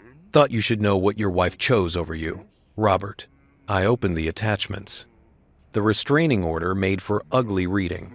Jennifer Morrison had accused Marcus of emotional manipulation, financial exploitation. He'd convinced her to invest $50,000 in a startup that never existed. Harassment after she broke up with him. Threatening behavior toward her family members. The court had granted the restraining order. Marcus was prohibited from contacting Jennifer or coming within 500 feet of her residence. The bankruptcy filing showed debts totaling $247,000. Credit cards, personal loans, unpaid rent, legal fees. The lawsuits from business partners alleged that Marcus had diverted company funds for personal use, falsified financial records, and deliberately sabotaged the businesses to cover his tracks. I sat back, staring at the screen. Maya hadn't just cheated on me with a family friend. She'd cheated on me with a con artist, a manipulator, someone with a documented history of exploiting women financially and emotionally. Had she known? Was she a victim too? Or a willing participant? Then I remembered the Nordstrom charges, the hotels, the careful scheduling of their meetings to avoid detection, the way she'd lied so smoothly, so completely. No, she wasn't a victim. She was a collaborator. I forwarded the documents to Rachel with a simple message. The plot thickens. Her response came within minutes. Holy shit. Danny, this changes everything. If we can prove Maya knew about his history, we can argue she was actively putting marital assets at risk by associating with him. This is beyond a fair evidence. This is proof of financial recklessness. At noon, I received a call from an unknown local number. Mr. Chen, this is Detective Lisa Tanaka, Maui Police Department. I understand you filed a report about a door being damaged at the Grand Wailea Resort? I sat up straighter. Yes. Marcus Hale kicked down the door to room 614 around 2 a.m. Saturday morning. And you witnessed this? I was in the room when it happened. Hotel security has documentation. There should be camera footage in the hallway. We've obtained the footage. Mr. Chen, I'm calling because we're considering filing charges against Mr. Hale for criminal property damage and potentially trespassing. But we need your formal statement. Would you be willing to come to the station? Absolutely. How's 2 p.m. today? I'll be there. The Maui Police Department was in Wailuku, about a 40-minute drive from the resort. I rented a car, a Jeep Wrangler, because why not? I was already spending money. I'd recovered from disputed charges and drove through the island interior, past sugarcane fields and small towns with Hawaiian names I couldn't pronounce. Detective Tanaka was in her 40s, sharp-eyed and no-nonsense, with the air of someone who'd seen every kind of tourist drama and was unimpressed by all of it. Mr. Chen, she shook my hand. Thank you for coming in. Let's start from the beginning. I told her everything. She recorded the statement, took notes, asked clarifying questions. And your wife, she said carefully. Where was she during this incident? In the bed, telling me to just do what Marcus wanted. So she allowed Mr. Hale to take over the room? Yes. And you're saying she's been having an affair with him? I'm saying I have 8 months of financial records proving they've been seeing each other. Yes. Detective Tanaka made another note. Mr. Chen, I need to be honest with you. This is complicated. Normally, in a case like this, we'd look at it as a domestic dispute. Husband, wife, friend, it's messy. But the property damage is clear. We have footage of Mr. Hale kicking down the door. That's criminal destruction of property. Are you going to file charges? That depends on whether the hotel wants to press charges. But either way, we're building a case file. If this goes to civil court, your divorce proceedings, for instance, this report will be part of the official record. That's all I need. She studied me. You're very calm about all this. I'm an accountant. I deal in facts and documentation. Emotion doesn't help. No, she agreed. But it's human. You're allowed to be angry. I am angry, I said quietly. I'm furious. But I'm also patient, and I'm thorough. So I'm going to document everything, build an airtight case, and make sure that when this is over, everyone knows exactly what they did. She smiled slightly. Good luck, Mr. Chen. I think you're going to need it. I don't need luck, I said. I have receipts. On the drive back to the resort, my phone rang. My mother. I'd been avoiding this call, but I answered anyway. Daniel. Her voice was thick with tears. Daniel, what is happening? Mrs. Lin called me. She's saying terrible things about you, saying you abandoned Maya and Marcus, that you're being cruel. Mom, that's not what happened. Then tell me what happened, because I don't understand. You and Maya, you were so happy. We weren't happy, Mom. I just didn't know it. I pulled over to the side of the road. Couldn't have this conversation while driving. Maya's been having an affair with Marcus for at least 8 months. She spent over $20,000 of our joint money on him. And when we got to Hawaii, he kicked down our hotel room door in the middle of the night and demanded I leave. Maya told me to do what he wanted, so I did. I left. And then I canceled all the payments for the trip because I'm not paying for my wife's affair vacation. Silence. Then, oh Daniel, oh my baby. And just like that, I was crying. Not the cold, controlled grief from before. Real tears, messy and painful, the kind that come from the deepest parts of loss. I trusted her, Mom. I gave her everything, and she threw it away for him. I know, sweetheart. I'm so sorry. We talked for another 20 minutes. She cried. I cried. She told me she loved me, that she was proud of me, that I was doing the right thing by protecting myself. Your father and I will support you, she said firmly. Whatever you need. And Mrs. Lin can believe whatever she wants. I know, my son. I know you wouldn't do this without reason. After we hung up, I sat in the Jeep on the side of a Hawaiian highway, watching the clouds move across the sky, and I felt the weight of family support settle around me like armor. By the time I got back to the resort, it was 4:30 p.m.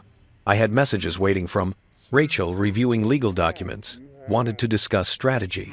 Robert Hotel had confirmed they would press charges against Marcus for property damage. James Maya's mother had found out he was on my side and had disowned him. He was surprisingly okay with it.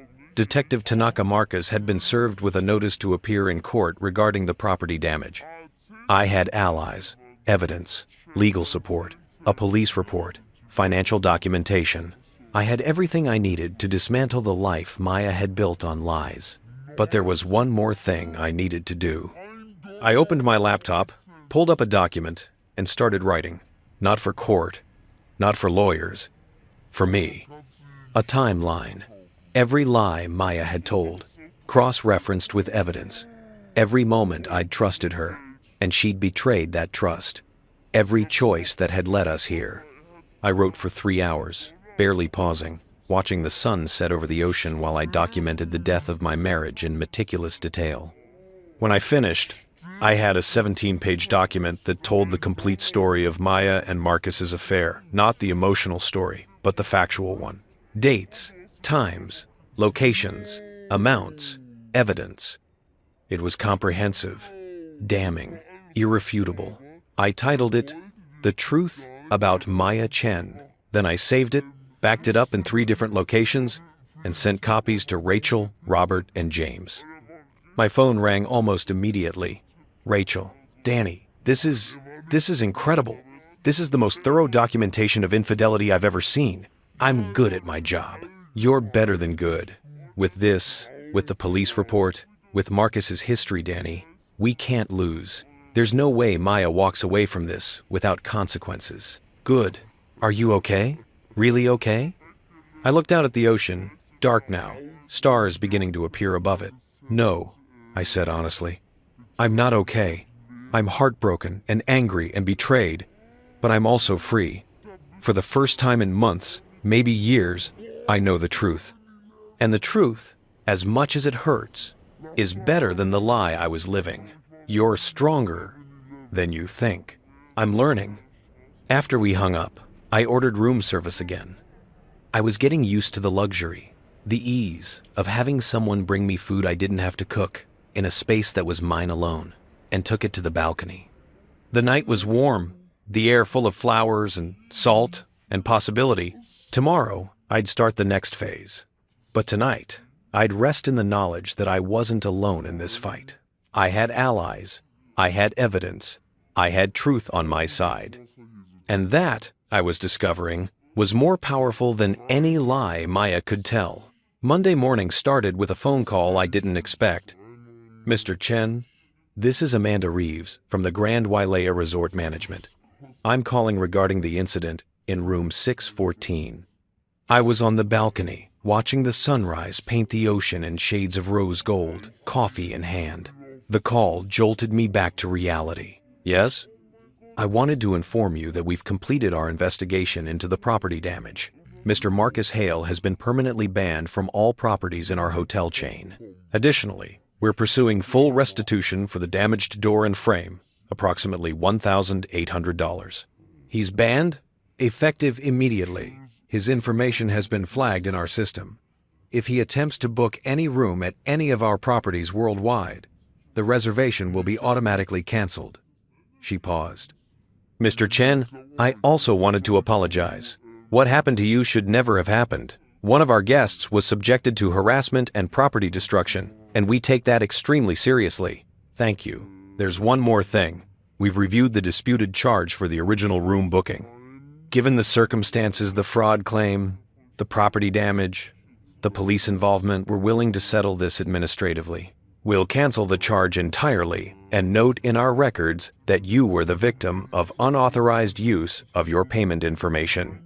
I sat up straighter. You're canceling the entire charge? Yes, sir. All $4,847. Consider it our apology for what you experienced. After we hung up, I sat there processing. The hotel had just handed me back nearly $5,000, money that Maya had spent without my knowledge, that I'd already written off as lost. The universe, it seemed, was rewarding documentation and truth-telling. I added this to my master spreadsheet. Row 48, November Hawaii trip, initial booking, status, fully refunded. At 9 a.m., I had a video call scheduled with Robert and Rachel. I set up my laptop on the balcony table, the ocean behind me creating what Rachel would later call the world's most aggressive power move backdrop. Robert appeared first, his office visible behind him, dark wood, law books, the kind of space designed to intimidate. Then Rachel joined, her background equally professional. Daniel, Robert started. I've reviewed everything you sent. The financial records, the police report, the hotel documentation, Marcus's criminal history. This is, without exaggeration, one of the strongest divorce cases I've handled in 15 years. Agreed, Rachel added. Danny, in Oregon, we can't use adultery as grounds for divorce. It's a no-fault state. But we absolutely can use evidence of financial waste. Maya spent marital assets on an extramarital relationship. That's textbook dissipation of marital funds. Robert nodded. Here's what I'm proposing. We file for divorce this week. We cite irreconcilable differences, standard language, but in the asset division filing, we detail every fraudulent charge. We argue that Maya should be held responsible for the $23,847 she spent on the affair, and that you should receive a larger share of remaining marital assets to compensate. How much larger? Potentially 60-40 in your favor. Maybe 70-30 if we can prove she was reckless with finances beyond just the affair expenses. He pulled up a document on his screen. I also want to file for temporary restraining orders on all joint accounts. Freeze everything until the divorce is finalized. Given her pattern of unauthorized spending, we can argue you need protection from further financial harm. Do it. Rachel leaned forward. There's something else we need to discuss. Marcus Hale. His bankruptcy, the lawsuits, the restraining order. This paints him as a con artist. Did Maya know about any of this? I don't know. We need to find out. Because if she knew and still continued the relationship, still spent marital funds on him, we can argue she showed reckless disregard for the financial security of the marriage. If she didn't know, we can argue she was susceptible to manipulation and financially incompetent. Either way, it strengthens your case, Robert added. But Rachel's right. We need to establish what Maya knew and when. How do we do that? Rachel smiled, and it wasn't kind. We asked her, in a deposition, under oath. At 11 a.m., my phone buzzed with a text from James. Family lunch at Mom's today. She's freaking out about everything. Maya's there. Wants me to come. I told her I'm on your side. She lost it. Now she's demanding I choose between my sister and that man. Guess which choice I made? I called him. You didn't have to do that, I said when he answered. Yes, I did. Daniel, I've spent the last day looking at the evidence you sent me. I've been going through my own memories, things I dismissed or ignored. And I realize I've been enabling Maya and Marcus for years. What do you mean? Bree 7 Dockers. Little things. Comments Marcus would make about Maya, how she deserves better, how some guys don't appreciate what they have. I thought he was just being protective, but he was undermining you, planting seeds. He sounded tired, defeated. And Maya, God, the lies she's told, not just to you, to all of us. Remember last Christmas when she said she was donating to that children's charity and asked everyone to contribute instead of buying her gifts? Yeah? I found the receipt in your spreadsheet. December 22nd. Northwest Adventure Outfitters. That wasn't a charity donation. That was her buying Marcus camping gear. The memory hit me like a physical blow. Christmas morning, Maya had been so proud, showing everyone the thank you letter from the charity, a letter she must have fabricated. My parents had contributed $200, her parents $300, James and his wife $150. She stole Christmas donations, I said flatly. She stole from everyone who loved her. James corrected. And I'm done protecting that. I'm done making excuses. So yeah, I chose you over her, because you're the one who deserves loyalty. After we hung up, I added another line to my document. Christmas charity fraud. Approximately $650 stolen from family members under false pretenses. The list kept growing. Each new revelation was another nail in the coffin of the life Maya had built on deception. At 1 p.m., I decided to do something I'd been avoiding. I checked Maya's credit card activity. I still had access to our joint account portal. Maya hadn't thought to change the password yet, or maybe she couldn't without my authorization. Either way, I could see her recent charges. The list was enlightening. Saturday, 2:47 p.m., $87, Safeway, Kahului. Saturday, 4:12 p.m., $34, Shell gas station, Kahului. Saturday, 8:23 p.m., $156, Times Supermarket, Kihei. Sunday, 9:15 a.m., $45, McDonald's, Kihei. Sunday, 2:34 p.m., $23, Walmart, Kahului. Sunday, 7:18 p.m., $67, Foodland, Kihei. Monday, 7:45 a.m. $28. Starbucks. Kihei. So they weren't sleeping in Marcus's rental car. They were shopping, eating out, buying supplies. With what money? I cross-referenced the charges with Maya's personal credit card, the one that wasn't joint, the one in her name only that I had no authority over. The charges matched. She was using her personal card, which meant she had money I didn't know about. I called Rachel immediately. She has a separate credit card I didn't know about, I said without preamble. How much credit? Based on the charges, at least a few thousand. She's been using it since Saturday afternoon. Danny, this is important. In Oregon, any debt incurred during the marriage is considered marital debt, even if it's in one person's name. If she's racking up charges now, after the separation, you could potentially be held responsible for half. Are you fucking kidding me? No. That's why we need to file the divorce papers immediately.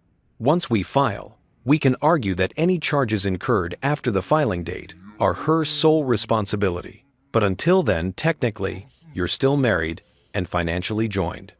File today. Right now. I'll call Robert. We'll have the papers filed by end of business.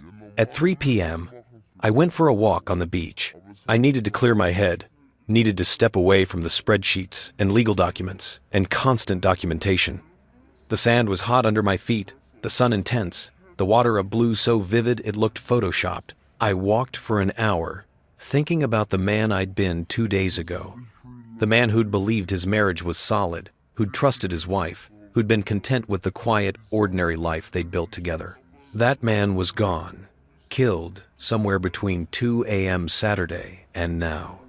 In his place was someone harder, someone who'd learned that trust without verification was just naivete in disguise, someone who understood that love, no matter how genuine, could be weaponized.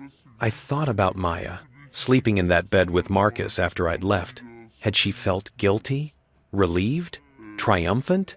I thought about Marcus, entitled and manipulative, with his pattern of exploiting women and destroying their finances. And I thought about myself, the accountant who'd spent years managing other people's money with meticulous care while his own wife robbed him blind. The irony was almost funny. Almost. My phone buzzed. A text from an unknown number. This is Maya. I'm using Marcus's phone because mine is dead and we can't afford to buy a charger. Daniel, please, I'm begging you. We need money. We can't get a hotel room. We can't change our flights. We're trapped here with nothing. Whatever I did, I don't deserve this. Please. I stared at the message for a long time. Then I blocked the number. At 5 p.m., Robert called. It's done. Divorce papers filed with Multnomah County Circuit Court. Maya will be served within 72 hours, probably Wednesday morning, Portland time. What happens when she's served? She'll have 30 days to respond.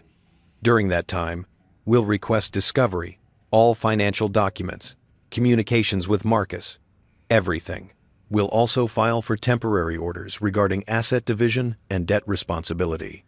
And the restraining orders on the accounts? Filed simultaneously.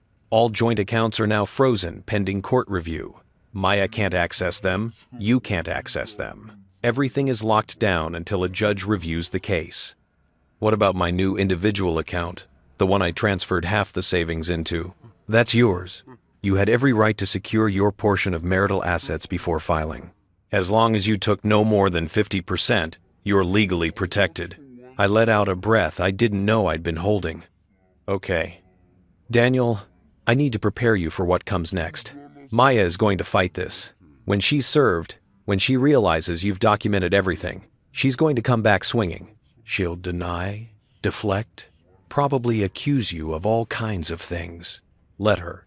She might claim you were abusive, controlling, that you monitored her finances inappropriately, that you're making up the affair. I have receipts for everything. I know, but emotionally, are you prepared for her to attack your character? To potentially turn mutual friends against you? To make you the villain in her version of events? I watched the sun sink lower toward the horizon, painting the sky in shades of orange and purple. Robert, I spent 6 years loving someone who was lying to me. I spent 6 years working extra hours, sacrificing, planning a future that only existed in my imagination. I've been the villain in her story since the moment she decided Marcus was worth more than our marriage. So yeah, I'm prepared, because I know the truth, and the truth doesn't change just because she tells a different story. At 7 p.m., I had dinner alone at the resort's beachfront restaurant. The server, a kind older woman named Leilani who'd served me twice before, asked if I was celebrating anything special. Divorce filing went through today, I said. She blinked, clearly not the answer she'd expected. Then she smiled. Then the Mai Tai is on me, honey. Sometimes the best celebrations are the ones for endings that needed to happen. The Mai Tai came in a ceramic tiki mug, strong enough to make my eyes water, sweet enough to make it dangerous. I sipped it slowly, watching the sunset, listening to the conversations around me, families laughing, couples murmuring to each other, a group of friends celebrating someone's birthday. Normal people living normal lives, untouched by the kind of betrayal that rewrites your understanding of reality. I envied them, but I also pitied them a little, because they didn't know yet what I'd learned. That you could survive the end of everything. That you could document your way through heartbreak. That receipts were better armor than love ever was. Halfway through dinner, my phone buzzed. Email from Rachel. Subject line, urgent. Read now. I opened it. Danny. I did some digging into Maya's personal credit card, the one she's been using in Hawaii. Called in a favor with a friend who works in credit monitoring. She has $47,000 in available credit on that card. $47,000. That's not a normal credit limit for a freelance graphic designer. That's the kind of limit you get with significant income or assets backing it. I think Maya has money we don't know about, either savings or income she hasn't disclosed or something else. This needs to be part of discovery. We need to find out where that credit came from and what else she's hiding. Call me when you can. R. I read the email 3 times. $47,000 in credit. On a card I didn't know existed. For a woman who'd been crying poverty and claiming we needed to save every penny for our house down payment. I thought about the times Maya had told me we couldn't afford things. Couldn't afford a nicer apartment. Couldn't afford date nights. Couldn't afford a weekend trip, all while she had access to nearly $50,000 in credit. The lies went deeper than I'd imagined. I finished my Mai Tai in 3 long swallows and ordered another. At 9 p.m., slightly drunk and absolutely furious, I opened my laptop and started a new document, Financial Discrepancies and Hidden Assets, a comprehensive investigation. I worked for 2 hours, cross-referencing every statement I had access to, looking for patterns, searching for evidence of hidden income or secret accounts. And I found things. Small transfers from Maya's personal checking to accounts I couldn't identify. $200 here, $500 there, always on the first of the month, going back 18 months. Venmo payments to someone named M.H. Obviously Marcus, hundreds of dollars, often with emoji-filled captions like, "Thanks for dinner," or "Best weekend ever." PayPal receipts for graphic design services that totaled far more than Maya had ever reported on our tax returns. Clients I'd never heard of. Projects she'd never mentioned. By 11 p.m., I had evidence suggesting Maya had underreported her income by at least $15,000 last year, which meant our joint tax return, the one I'd signed, trusting her to handle her business finances, was potentially fraudulent. I added this to the master document under a new section, Potential Tax Fraud. Then I sent everything to Rachel with a simple message. It gets worse. Her response came 2 minutes later. Jesus Christ, Danny. At this rate, Maya's going to end up in federal prison, not just divorce court. At midnight, I stood on my balcony with my third Mai. Tai Leilani had sent 2 more to my room with a note that said, "Healing takes time, honey, but good liquor helps."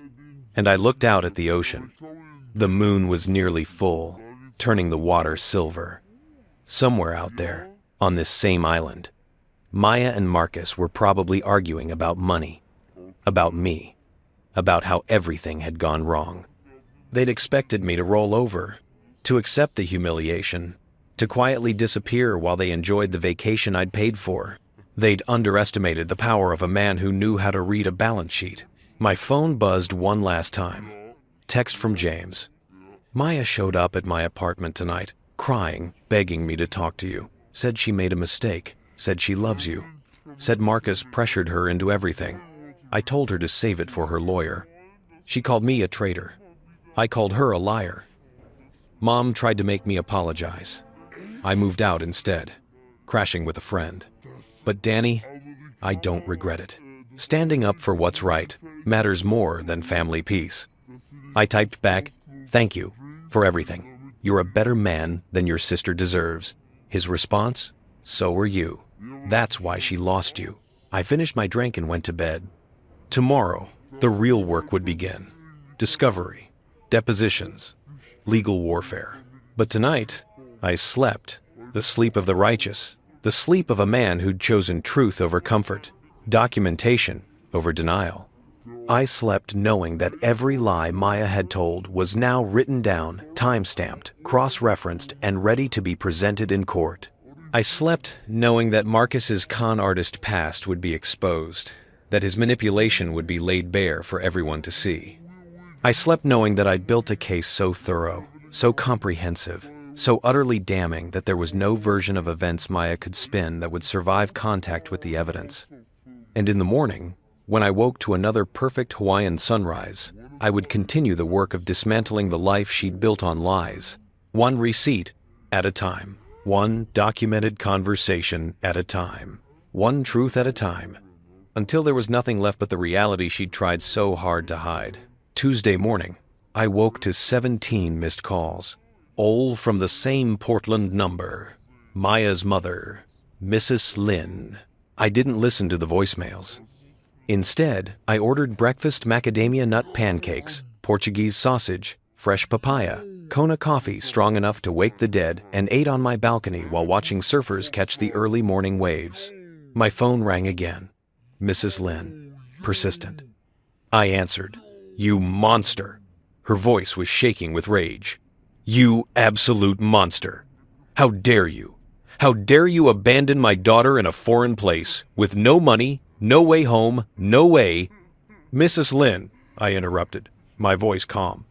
Did Maya tell you why I left? She told me you had a fight, that you overreacted to Marcus being there, that you froze her accounts out of spite. Did she tell you that Marcus kicked down our hotel room door at 2 a.m? Silence. Did she tell you that she instructed me to leave so Marcus could sleep in our bed?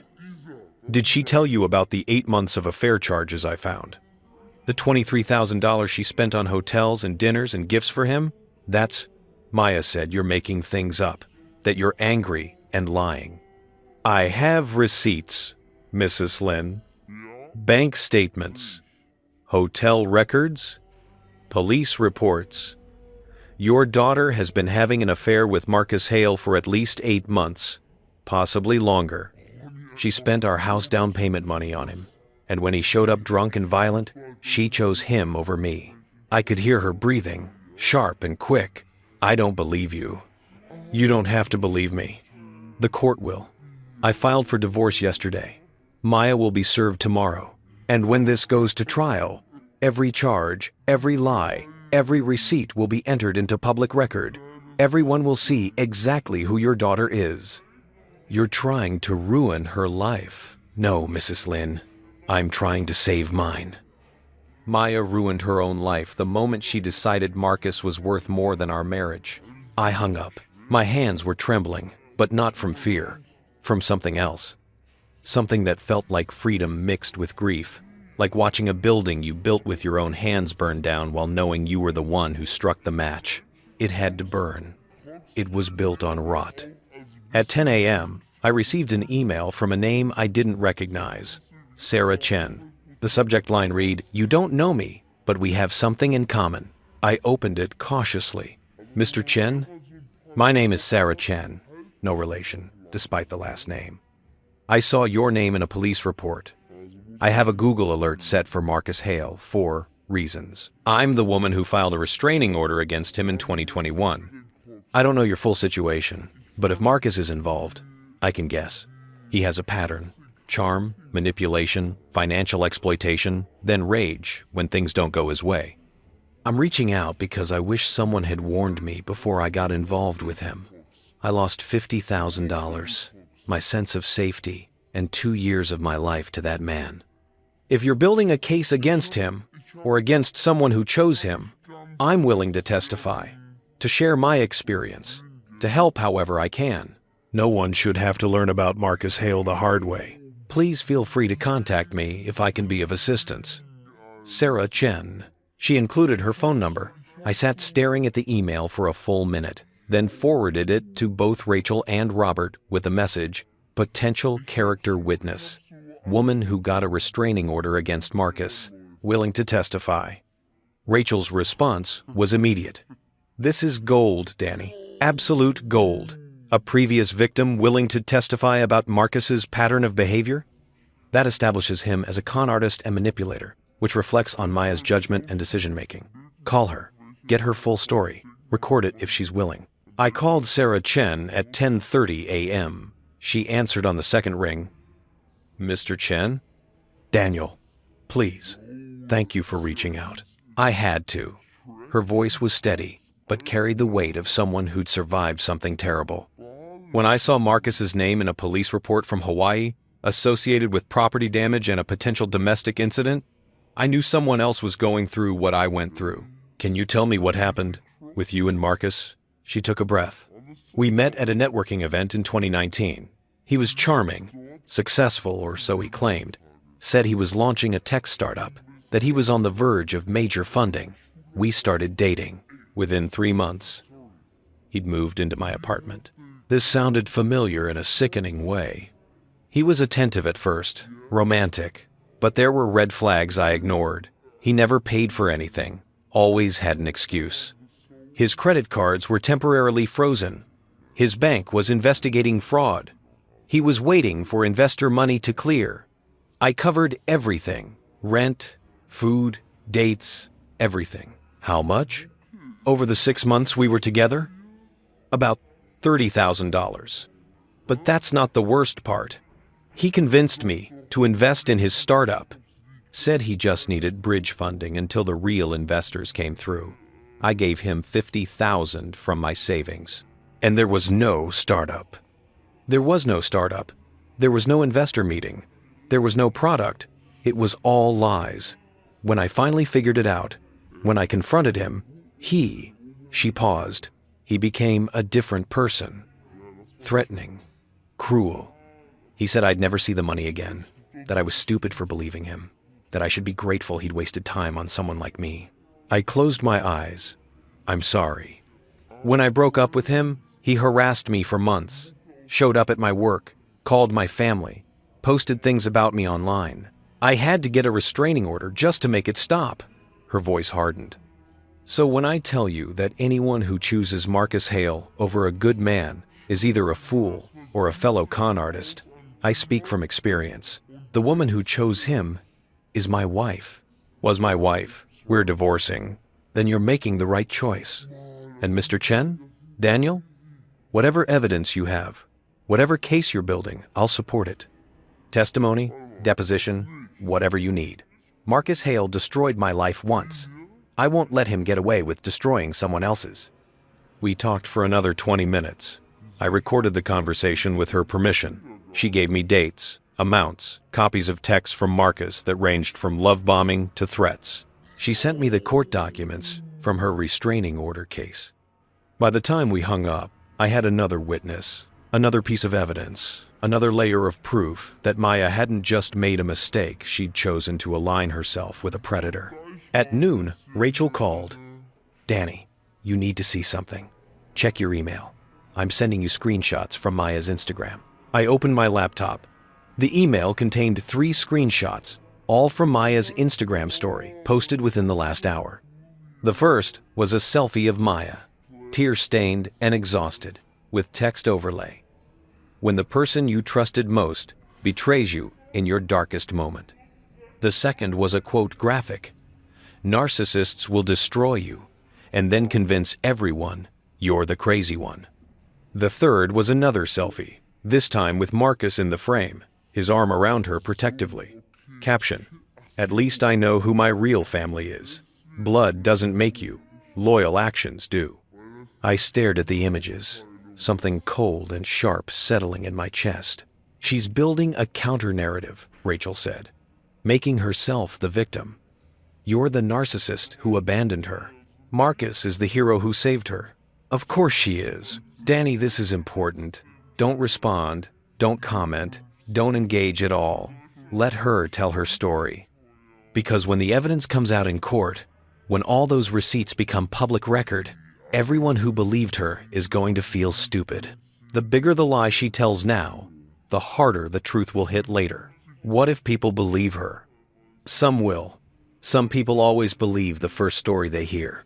But the people who matter, the judge, the lawyers, the people who actually see the evidence, they'll know the truth. And that's what counts. After we hung up, I sat with my phone in my hand, looking at Maya's Instagram posts. The comments were already pouring in. "Oh, honey, I'm so sorry. You deserve so much better. Some men are just trash. Stay strong, Queen." And from Marcus's account, posted 20 minutes ago, "Standing by the people who matter, real, recognizes real." The urge to respond was overwhelming, to comment, to correct, to post my own evidence and watch her story crumble in real time. But Rachel was right. Silence now would make the truth more devastating later. So I did nothing. I blocked Maya's Instagram, blocked Marcus's, blocked everyone who might try to pull me into the online drama. And I went back to work on my spreadsheet.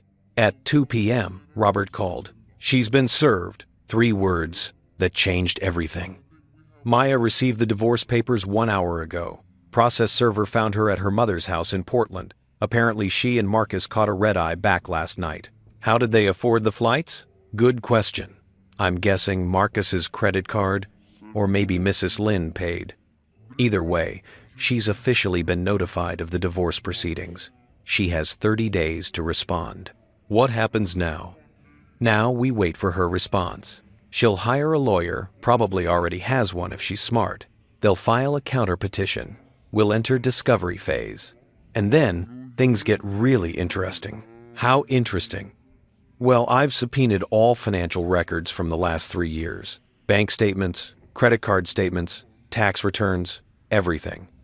We've also requested all communications between Maya and Marcus, texts, emails, social media messages, and we filed interrogatories, written questions she has to answer under oath, such as, "Please detail all expenditures from joint marital accounts for the period of January 2024 to present," and "Please provide the names and contact information for all individuals with whom you maintained a romantic or sexual relationship during the marriage." And my personal favorite, "Please explain the source of funds for the $47,000 credit line on your personal credit card." I smiled. It felt sharp. She's going to hate that. She's going to have to answer it, under penalty of perjury, which means either she tells the truth and incriminates herself, or she lies and commits a felony. What about Marcus? Can we get his records too? Trickier. He's not party to the divorce, but we can subpoena his testimony as a witness. And if we can prove he knowingly participated in the dissipation of marital assets, which the hotel receipts and gift purchases suggest, we might be able to hold him financially liable as well. You're saying I could sue Marcus? Potentially, yes. For alienation of affection or criminal conversation, both are still viable torts in some contexts. Oregon doesn't recognize them, but the principle of third-party liability for financial harm still applies. We'd have to be creative, but it's possible. The idea of Marcus having to face legal consequences, not just social ones, was deeply satisfying. Do it, whatever it takes. At 4 p.m., I went for another walk on the beach. The afternoon sun was intense, the sand almost too hot to walk on, but I needed to move, needed to think, needed to process everything that was happening. In 3 days, my entire life had disassembled. Marriage ended, accounts frozen, legal warfare initiated. A woman I'd loved for 6 years revealed as a stranger. But I wasn't falling apart. If anything, I was sharpening. Each new piece of evidence, each new ally, each new legal maneuver, they were building something. Not a marriage, but a case. Not a future together, but a victory alone. I thought about Sarah Chen's story. The pattern Marcus followed: charm, exploit, discard. And I wondered how long it would take before Maya became his next victim instead of his accomplice. Would he drain her accounts like he'd drained mine? Would he isolate her from family like he'd isolated Sarah? Would she end up filing a restraining order too, 6 months or a year from now, wondering how she'd been so blind? Part of me, a small, vindictive part, hoped so. Most of me just felt tired. My phone buzzed. Text from James. Maya's lawyer just contacted Robert. She's requesting mediation. Says she wants to resolve this amicably without dragging both families through public humiliation. Translation: she knows she's fucked and wants to settle before discovery reveals everything. I called him. How do you know this? Maya called me, crying, begging me to convince you to drop the divorce, or at least agree to mediation. Said she can explain everything, that it's not what it looks like, that Marcus manipulated her. What did you say? I said that if Marcus manipulated her, she should probably file a police report. Then I hung up. He sighed. Daniel, she's scared. I've never seen my sister scared like this. She knows what you have on her. Good. Her lawyer is apparently telling her that if this goes to full discovery, if all the financial records become court documents, she could face criminal charges. Tax fraud, theft, misuse of joint assets. She could end up with more than just divorce. She could end up with a record. Also good. Are you going to agree to mediation? I watched the waves roll in, endless and indifferent. What does Robert recommend? He says it depends on what you want. If you want a quick resolution, mediation could work. But if you want Maya to face full consequences, you take it to trial. Make everything public. Let the evidence speak. What do you think I should do? James was quiet for a moment. I think you should do whatever helps you sleep at night. Not for revenge, though God knows she deserves it, but for closure. What do you need to move on? I thought about that. What did I need? Not an apology. Maya had already proven those were worthless. Not an explanation. I knew why she'd done it, because she could. Because I trusted her. Because Marcus had offered something I apparently hadn't. What I needed was the truth on record, documented, undeniable. So that years from now, when people asked what happened to Daniel and Maya Chen, there would be court records, legal documents, evidence that told the story exactly as it happened. I want it on the record, I said. Every receipt, every lie, every choice she made. I want it documented so thoroughly that there's no room for her to rewrite history. Then you take it to trial. Yeah, I take it to trial. At 6 p.m., I received an email from Maya. The subject line was just my name, Daniel. I almost deleted it without reading, but something made me open it. Daniel, I know you probably hate me. I know you have every right to. But please, please, hear me out. I made a mistake. The biggest mistake of my life. Marcus, he's not who I thought he was. He's been lying to me too. About his business, his money, everything. I didn't know about his past, about the restraining order, about the bankruptcy. If I'd known, I never would have. I'm not making excuses. What I did was wrong, unforgivable. I betrayed you in the worst possible way. But Daniel, we built a life together. 6 years. Doesn't that mean anything? Can't we at least try to end this with some dignity? My lawyer says you're requesting full discovery, that you're going to subpoena everything, every text, every email, every financial record. Daniel, if this goes public, it will destroy both of us. People will know everything. Our families, our friends, future employers, everyone will see our worst moments laid out in court documents. I'm begging you. Let's do mediation. Let's settle this privately. You can have the house down payment money, what's left of it. You can have whatever assets you want. I won't fight you.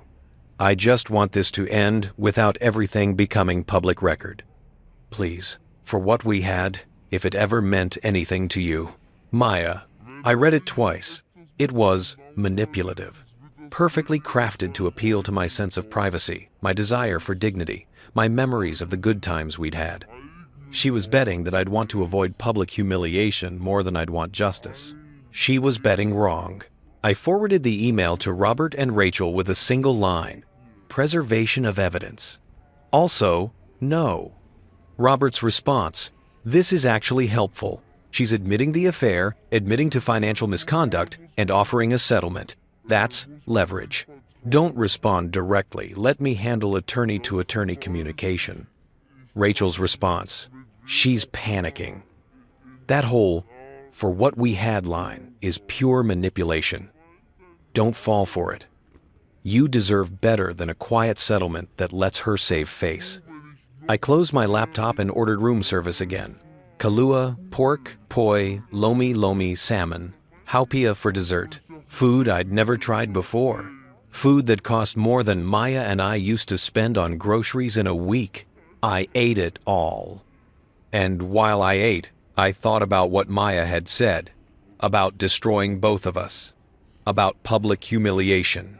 She was right that court records would be public, right that everyone would see everything. But she was wrong about one thing. The truth wouldn't destroy me. I wasn't the one who'd lied. I wasn't the one who'd stolen. I wasn't the one who'd kicked down doors or chosen an affair over a marriage or spent thousands of dollars on a con artist while claiming we couldn't afford date nights. The truth would vindicate me. And if it destroyed her in the process, well, she'd built her reputation on lies. She didn't get to cry about it crumbling when the truth came out. At 9 p.m., I sat on my balcony with a glass of wine, a Napa Cabernet that cost $80 and tasted like justified revenge, and I made a list. Not a spreadsheet this time, just a list. Handwritten, cathartic. Things I will not do. Respond to Maya's emails. Engage with her social media narrative. Accept mediation to save her from consequences. Feel guilty for protecting myself. Pretend this didn't happen. Let her rewrite history. Things I will do. See this through to the end. Let every receipt speak. Build a case so strong there's no room for doubt. Protect my financial future. Protect my emotional future. Remember that truth matters more than temporary peace. I took a photo of the list and sent it to Rachel. Her response: this is your manifesto. Frame it. You're going to need these reminders when she tries to make you feel guilty, and she will try. At 11 p.m., I fell asleep to the sound of waves against the shore. And I dreamed of courtrooms and spreadsheets and truth told in numbered rows, columns of evidence marching like soldiers into a battle I was going to win. Not because I was better than Maya, but because I had something she didn't. Documentation. And in the war between competing narratives, documentation always wins. Wednesday morning in Hawaii meant Tuesday night had just ended in Portland. The time difference created a strange disconnect. I was waking to sunshine and coffee while 3 time zones away, Maya was probably lying awake, dreading what the morning would bring. Discovery had officially begun. At 7 a.m. Hawaii time, I received an email from Robert with the subject line, "Initial discovery responses. You need to see this." I opened it on my balcony, the ocean breeze carrying the scent of plumeria, while I read about the systematic destruction of my marriage in legal terminology. Daniel, Maya's attorney, Jennifer Wu from Cascade Family Law, filed her initial response yesterday evening. She's contesting the asset division, claiming the charges you've identified as affair expenses were actually legitimate business and personal expenditures that you mischaracterized out of vindictiveness. More interesting, she's claiming you were financially controlling, that you monitored her spending obsessively, that she felt trapped and surveilled in the marriage. She's arguing that her friendship with Marcus provided emotional support during a difficult time in your marriage, a marriage she claims had been failing for years due to your workaholic tendencies and emotional unavailability. She's also claiming the Hawaii trip was a last-ditch effort to save the marriage, and that you fabricated the door-kicking incident to justify abandoning her. Attached are her interrogatory responses. They're creative. I downloaded the attachment. 47 pages of legal doublespeak, but certain sections stood out. Interrogatory 12. Please detail all expenditures from joint marital accounts exceeding $100 for the period January 2024 to present. Maya's response. Respondent objects to this interrogatory as overly broad, unduly burdensome, and designed to harass rather than illuminate. Without waiving said objection, respondent states that all expenditures from joint accounts were for legitimate marital purposes, including, but not limited to, household expenses, groceries, transportation, clothing, professional development, and reasonable entertainment. Petitioner's characterization of these expenses as improper is both inaccurate and defamatory. Interrogatory 15. Please identify all individuals with whom you maintained a romantic or sexual relationship during the marriage. Maya's response. Respondent objects to this interrogatory as an invasion of privacy and irrelevant to asset division in a no-fault divorce state. Without waiving said objection, respondent states that she maintained appropriate friendships with various individuals, including Marcus Hale, a longtime family friend. Any suggestion of impropriety is false and intentionally damaging to respondent's reputation. Interrogatory 23. Please explain the source of funds for the $47,000 credit line on your personal credit card ending in 8,834. Maya's response. Respondent objects to this interrogatory as seeking information about separate property not subject to marital asset division. Without waiving said objection, respondent states that said credit card was obtained through her personal creditworthiness based on her freelance income and is not a marital asset. I read through all 47 pages. Every answer was the same pattern. Object, deflect, provide the minimum possible information while denying everything. She was playing defense. Hard defense. I called Robert immediately. She's stonewalling, I said without preamble. Yes and no. She's objecting to everything, which is standard in contentious divorces. But here's the thing. Her objections are weak, overly broad, unduly burdensome. Daniel, you asked for basic financial information that she's legally required to provide in asset division.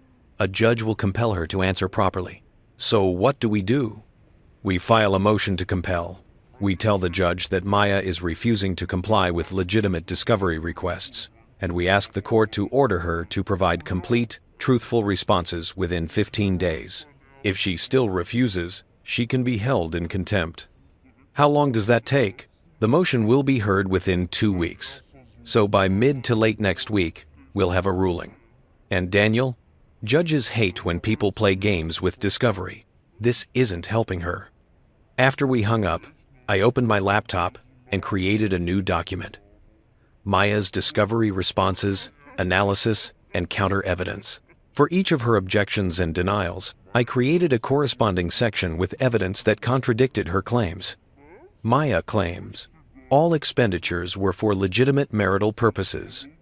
Evidence: November 3rd, $485 at Skamania Lodge while I was in Portland, and she claimed to be in Seattle. Hotel records show room booked for 2 adults. Her college friends all posted from Eugene that same day, contradicting her shopping with friends story. Maya claims relationship with Marcus was appropriate friendship. Evidence: Nordstrom purchase of men's clothing in Marcus's size. Multiple hotel bookings. Venmo payments with romantic emojis. Text messages, if we can get them, likely contain explicit romantic content. Maya claims personal credit card is separate property based on her freelance income. Evidence: tax returns show Maya reported $28,000 in freelance income last year. A $47,000 credit line would require income of approximately $140,000 plus, or significant assets as collateral. Where did that qualification come from? The deeper I dug, the more questions emerged, and each question was another thread to pull, another inconsistency to investigate. At 10 a.m., Rachel called. "Have you seen Maya's financial disclosure yet? Robert sent it this morning." Why? Because I've been going through it, and Danny, the numbers don't add up. Like fundamentally don't add up. She sounded excited, which for Rachel meant she'd found something damning. What do you mean? Maya's disclosure claims she earned $28,000 in freelance income last year, right? But I cross-referenced that with her business bank account statements, which she was required to disclose, and there are deposits totaling almost $70,000. I sat up straighter. $70,000? $68,412 to be exact. Which means either she failed to report $40,000 in income on your joint tax return, or that money came from somewhere else. Where else could it come from? That's what we need to find out. But Danny, if she underreported income on your tax return, that's tax fraud, and you signed that return, which means you could potentially be liable too. My stomach dropped. Are you serious? I'm already contacting a tax attorney. We need to file an amended return immediately, declaring that you had no knowledge of Maya's actual income and that you relied on her representation when signing. We need to get ahead of this before the IRS does. Jesus Christ. What else is she hiding? That's what Discovery is for. We're going to find out. At noon, I received a Facebook message from someone I hadn't heard from in 3 years. David Park, one of Maya's freelance clients. Hey Daniel, this is super awkward, but I just heard through the grapevine that you and Maya are divorcing. I'm really sorry, man, but I need to tell you something that's been bothering me. Last year, Maya did a rebrand project for my company. We paid her $15,000. But when she invoiced us, she asked us to split the payment $8,000 to her business account and $7,000 to her personal Venmo. She said it was for tax purposes. I didn't think much of it at the time, but now I'm wondering if that was legit. I have all the records if you need them. Invoice, payment confirmations, everything. I just thought you should know. I stared at the message. Maya had been splitting client payments, routing some through her business account, which would appear on tax returns, and some through personal accounts, which wouldn't. That wasn't for tax purposes. That was tax evasion. I thanked David and asked him to send everything to my email. Within an hour, I had invoices from 3 other clients, all showing the same pattern. Large projects split between business and personal accounts, with the personal portions never appearing on our tax returns. I forwarded it all to Rachel and the tax attorney with a subject line, "More tax fraud evidence." Rachel's response was immediate. "Danny, this is serious. Really serious. Maya could be looking at criminal charges. And if the IRS determines you knew about this, you could be charged as an accomplice. We need to prove you had no knowledge. Did you ever handle Maya's business finances? Did you ever see her invoices or client communications?" I thought back. No. Maya had always insisted on keeping her business finances separate. Professional boundaries, she'd said. I need to feel independent. I'd respected that, trusted that. And she'd used that trust to commit fraud. At 2 p.m., I received a call from an unknown number with a Portland area code. Daniel Chen? End Daniel Chen. Yes, this is Marcus Hale. We need to talk. Every muscle in my body tensed. We have nothing to talk about. Yes, we do. You're destroying Maya's life over a misunderstanding. This whole thing got out of hand, but it doesn't have to be this way. We can work this out like adults. The audacity was breathtaking. Work it out? My voice was cold. You kicked down my hotel room door. You slept in my bed. You've been fucking my wife for 8 months. What exactly do you think we're going to work out? Look, I was drunk that night. I made a mistake. But Maya and I, what we have is real. We're in love. You and Maya, you were over long before I came into the picture. She was miserable with you. If she was so miserable, she should have filed for divorce instead of stealing from me. She didn't steal anything. That was joint money. She had every right to spend it on hotels for her affair, to buy you clothing and gifts, to lie on tax returns about her income so she could hide money from me. I was standing now, pacing the balcony. Marcus, I know about your bankruptcy. I know about the lawsuits. I know about Sarah Chen and the restraining order. You're a con artist, and Maya was stupid enough to fall for it. Silence. Then, You've been digging into my past? I'm an accountant. Research is what I do. And here's what I found. You're broke, you're being sued, and you have a pattern of financially exploiting women. So tell me, Marcus, did you actually love Maya? Or did you just love our joint bank account? Fuck you. No, fuck you. You destroyed my marriage, damaged hotel property, and helped Maya commit tax fraud. And now you're gonna face the consequences, both of you. Maya said you were vindictive. She was right. Maya also said she was at a design conference when she was actually in a hotel room with you. Maya says a lot of things. Most of them are lies. I took a breath. Here's what's gonna happen, Marcus. You're going to be subpoenaed. You're going to testify under oath about your relationship with Maya, about the money she spent on you, about everything. And if you lie, that's perjury. So I suggest you start thinking about whether Maya is worth going to jail for.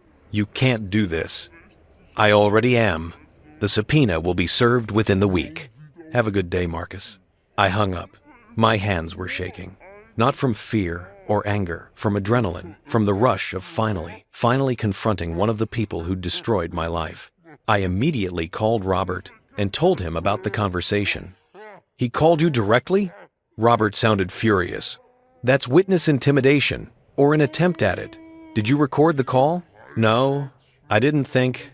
It's fine. But Daniel, if he contacts you again, don't answer. Let it go to voicemail. Record it, if possible. Any attempt to dissuade you from pursuing the divorce or legal action could be considered harassment or obstruction. He said Maya told him I was vindictive. Of course she did. She's building a narrative where she's the victim and you're the abuser. It's classic Darvo deny, attack, reverse victim and offender. She denies the affair was wrong, attacks your character, and positions herself as the real victim of your vindictiveness. Will a judge see through that?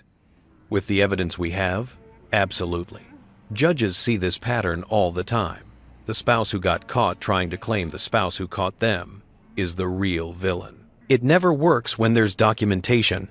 At 4 p.m., I received an email from Maya's lawyer. Mr. Chen, I am writing on behalf of my client, Maya Chen, to formally request that you cease all contact with third parties regarding the dissolution of your marriage. It has come to our attention that you have been discussing private marital matters with various individuals, including but not limited to mutual acquaintances, former clients of Miss Chen, and members of both families. These communications are causing significant emotional distress to my client and may constitute harassment. We ask that you direct all communication through our offices and refrain from further attempts to damage Miss Chen's reputation or business relationships. Additionally, we must object in the strongest terms to your apparent campaign to portray Miss Chen in a negative light on social media and through private channels. This behavior is unbecoming and potentially actionable. We trust you will govern yourself accordingly. Sincerely, Jennifer Wu, Esquire, Cascade Family Law. I forwarded it to Robert with one word. Thoughts? His response came within minutes. This is desperation. They're trying to intimidate you into silence because they know the more people hear the truth, the worse Maya looks. You have every right to discuss your divorce with family and friends. You have every right to respond to people who contact you with information. And you haven't posted anything on social media, I checked. I'll respond formally, but ignore this. It's a bluff. They're hoping you'll get scared and stop investigating. So I kept investigating. By 6 p.m., I had compiled a new document, Complete Financial Analysis, Maya Chen Business Accounts, 2023 to 2024. Using the business account statements Maya had been forced to disclose, cross-referenced with invoices from clients who'd contacted me, I'd constructed a picture of systematic tax fraud. Total reported income on 2024 tax return, $28,000. Actual documented income from business account, $68,412. Additional income routed through personal accounts, approximately $35,000 based on client reports. Estimated total unreported income, $75,412. That was more than double what she'd claimed, which meant we'd underpaid taxes by approximately $18,000 plus penalties and interest. But it also meant something else. Maya had somewhere between $50,000 and $75,000 in undocumented income over the past 18 months. Money that should have gone into our joint accounts or our house down payment fund. Where had it gone? I created a new spreadsheet tracking every deposit into Maya's personal accounts that I could identify, then tracking withdrawals and transfers. The pattern that emerged was damning. Regular transfers to Marcus Hale via Venmo, $12,400 total. Cash withdrawals on dates corresponding to hotel stays, $8,200 total. Purchases at luxury retailers, Nordstrom, Saks, boutiques, $15,600 total. Unexplained transfers to an account I couldn't identify, $22,000 total. That last one bothered me. $22,000, transferred in amounts ranging from $500 to $3,000, always on the first of the month, going to an account number I didn't recognize. I sent the information to Rachel. Can we subpoena records for this account number? I need to know where this money went. Her response? Already on it. That's a valid discovery request tracing marital funds. We'll include it in the motion to compel. At 8 p.m., James called. Daniel, I need to tell you something. Maya came to my office today. Your office? She knows where you work? She was waiting in the lobby when I came back from lunch. Security tried to stop her, but she made a scene, crying, saying I was her brother, that I couldn't just abandon her. What did she say? She begged me to talk to you. Said if you keep pursuing this, if all the financial stuff becomes public record, she could go to jail. She's terrified, Daniel. I've never seen her like this. Good. I told her that if she'd committed crimes, she should probably get a criminal defense attorney instead of begging family members to help her cover it up. She called me a heartless bastard and left. He sighed. But Daniel, I need you to know, Mom's not talking to me. Dad called and said I'm choosing sides and that family should stick together. Maya's convinced them all that you're making this up, that you're abusive, that you're trying to destroy her out of spite. I'm sorry, James. Don't be. I made my choice. I'm standing by it. But I wanted you to know what you're up against. The Lin family is circling the wagons around Maya. They're going to fight you on this. Let them. I have receipts. They have lies. Receipts win. After we hung up, I stood on the balcony and watched the sun set over the Pacific. The sky was ablaze with color, orange, pink, purple, gold, beautiful, and indifferent to human drama. I thought about Maya's family, about the narrative she'd constructed, about the people who believed her because belief was easier than accepting that someone they loved had done something unforgivable. They'd learn. Eventually, they'd all learn. Because the truth doesn't care about family loyalty. The truth doesn't care about social pressure. The truth just is, immutable and patient, waiting to be discovered. And I was very good at discovering truth. At 10 p.m., I received one final email. From Sarah Chen, the woman who'd gotten the restraining order against Marcus. Daniel, I've been subpoenaed to testify in your divorce proceedings. My lawyer says I don't have to comply since I'm not a party to the divorce, but I want to. I want to tell the truth about Marcus. But I need you to know something. After our conversation, I did some research. I found Maya's social media, her Instagram stories, her posts about being betrayed in her darkest moment. I've seen this before. With Marcus, he convinces women that they're the victims, that everyone else is against them, that he's the only one who understands. It's textbook manipulation. Maya might be a willing participant in the affair. She might have knowingly stolen from you. But she's also likely another one of Marcus's victims. He's very good at finding vulnerable people and exploiting them. I'm not saying this to defend her. What she did to you is unforgivable. But when this all comes out, when she realizes what Marcus really is, she's gonna crash hard. And I just wanted you to be prepared for that. Some of us who've survived Marcus, we've talked about forming a support group.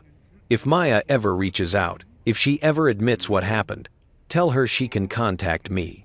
Not for your sake, for hers. Sarah. I read the email 3 times. Part of me appreciated Sarah's compassion, her ability to see Maya as a victim too, despite everything. But another part, the part that had been betrayed, lied to, stolen from, and discarded that part, didn't care if Maya was a victim. She'd still made choices. She'd still chosen Marcus over me. She'd still spent our money, lied on our taxes, kicked me out of our hotel room. Victim or not, she'd committed those acts. And victim or not, she'd face the consequences. I saved Sarah's email in a folder labeled Character Witnesses and closed my laptop. Tomorrow, the motion to compel would be filed. Maya would have to answer questions she'd been avoiding. The mysterious account would be identified. The tax fraud would be documented. Tomorrow, the discovery would continue. But tonight, I slept, and I dreamed of spreadsheets and courtrooms and truth marching forward like an army of numbers, relentless and unstoppable, crushing every lie in its path. Friday morning arrived with the weight of inevitability.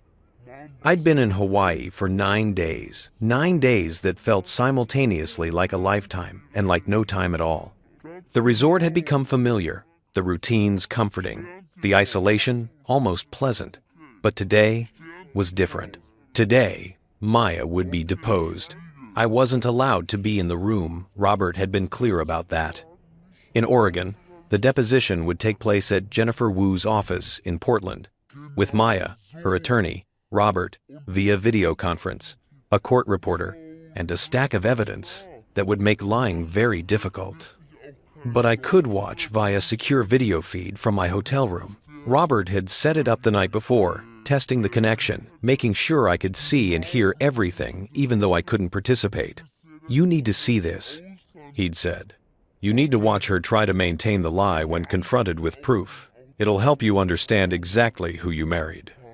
At 8 a.m. Hawaii time, 11 a.m. in Portland, I sat at the desk in my suite with my laptop open, a legal pad beside me, and a cup of coffee that had already gone cold. The screen showed an empty conference room, a long table, leather chairs, a pitcher of water, boxes of documents stacked against one wall. Then people started arriving. Jennifer Wu entered first, mid-40s, perfectly styled, carrying herself with the aggressive confidence of someone who'd built a career on defending the indefensible. She set down her briefcase, arranged documents, checked her phone. Maya entered next, and I felt something twist in my chest. She looked terrible. Not terrible in the way someone looks after a bad night's sleep, terrible in the way someone looks when they've been hollowed out from the inside. Her hair was pulled back in a messy ponytail. She wore no makeup, dark circles under her eyes, a sweater that looked like she'd been sleeping in it. She sat down heavily, hunched over, hands clasped on the table in front of her. Jennifer leaned close, whispering something. Maya nodded but didn't respond. The court reporter arrived, set up her equipment, swore Maya in. Then Robert appeared on the large monitor at the head of the table, his office visible behind him, looking every inch the attorney who'd done this 1,000 times and would win 1,000 more. "Good morning, Miss Chen. I'm Robert Maxwell, attorney for the petitioner, Daniel Chen. Do you understand that you're under oath and that your testimony today is being recorded and may be used in court proceedings?" Maya's voice was barely audible. "Yes." "Please speak up for the court reporter." "Yes, I understand." Robert shuffled papers. "Let's begin with some basic questions. How long were you married to Daniel Chen?" 6 years. 6 years and 2 months. "And during that marriage, did you maintain joint financial accounts?" "Yes." "Did you have access to those accounts?" "Yes." "Did Daniel have access to your personal accounts?" Maya hesitated. "No." "Why not?" I wanted to keep my business finances separate. For professional reasons." "Did Daniel ever ask to see your business financial records?" "Sometimes, but I told him it was private, that I needed independence." "And he respected that?" "Yes." Robert made a note. "Miss Chen, I'm showing you Exhibit A, a bank statement from your joint checking account for November 2024. Do you recognize this document?" Jennifer Wu interrupted. "We've reviewed this document. My client recognizes it." "Miss Chen, I need you to answer for the record. Maya glanced at the paper in front of her. Yes, I recognize it. Please direct your attention to the charge on November 3rd, $485 to Skamania Lodge. Can you explain this charge? I went on a trip with friends. Which friends? Long pause. College friends. Can you name them? I'd rather not involve them in this. Robert's voice remained neutral. Miss Chen, you're under oath. I'm asking you to name the friends you traveled with to Skamania Lodge on November 3rd. Jennifer Wu leaned forward. My client has privacy concerns about identifying. Your client used marital funds for this trip. The petitioner has a right to know who benefited from those funds. Miss Chen, please answer the question. Maya's voice dropped to almost a whisper. Marcus Hale. So it wasn't college friends. It was Marcus Hale. Yes. Just the two of you? Yes. And where did you tell Daniel you were going that weekend? I told him I was in Seattle for a design conference. Was there a design conference? Silence. Miss Chen? No.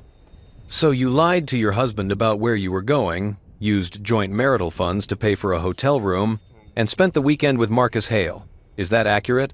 It's not. It's more complicated than men. Is that accurate?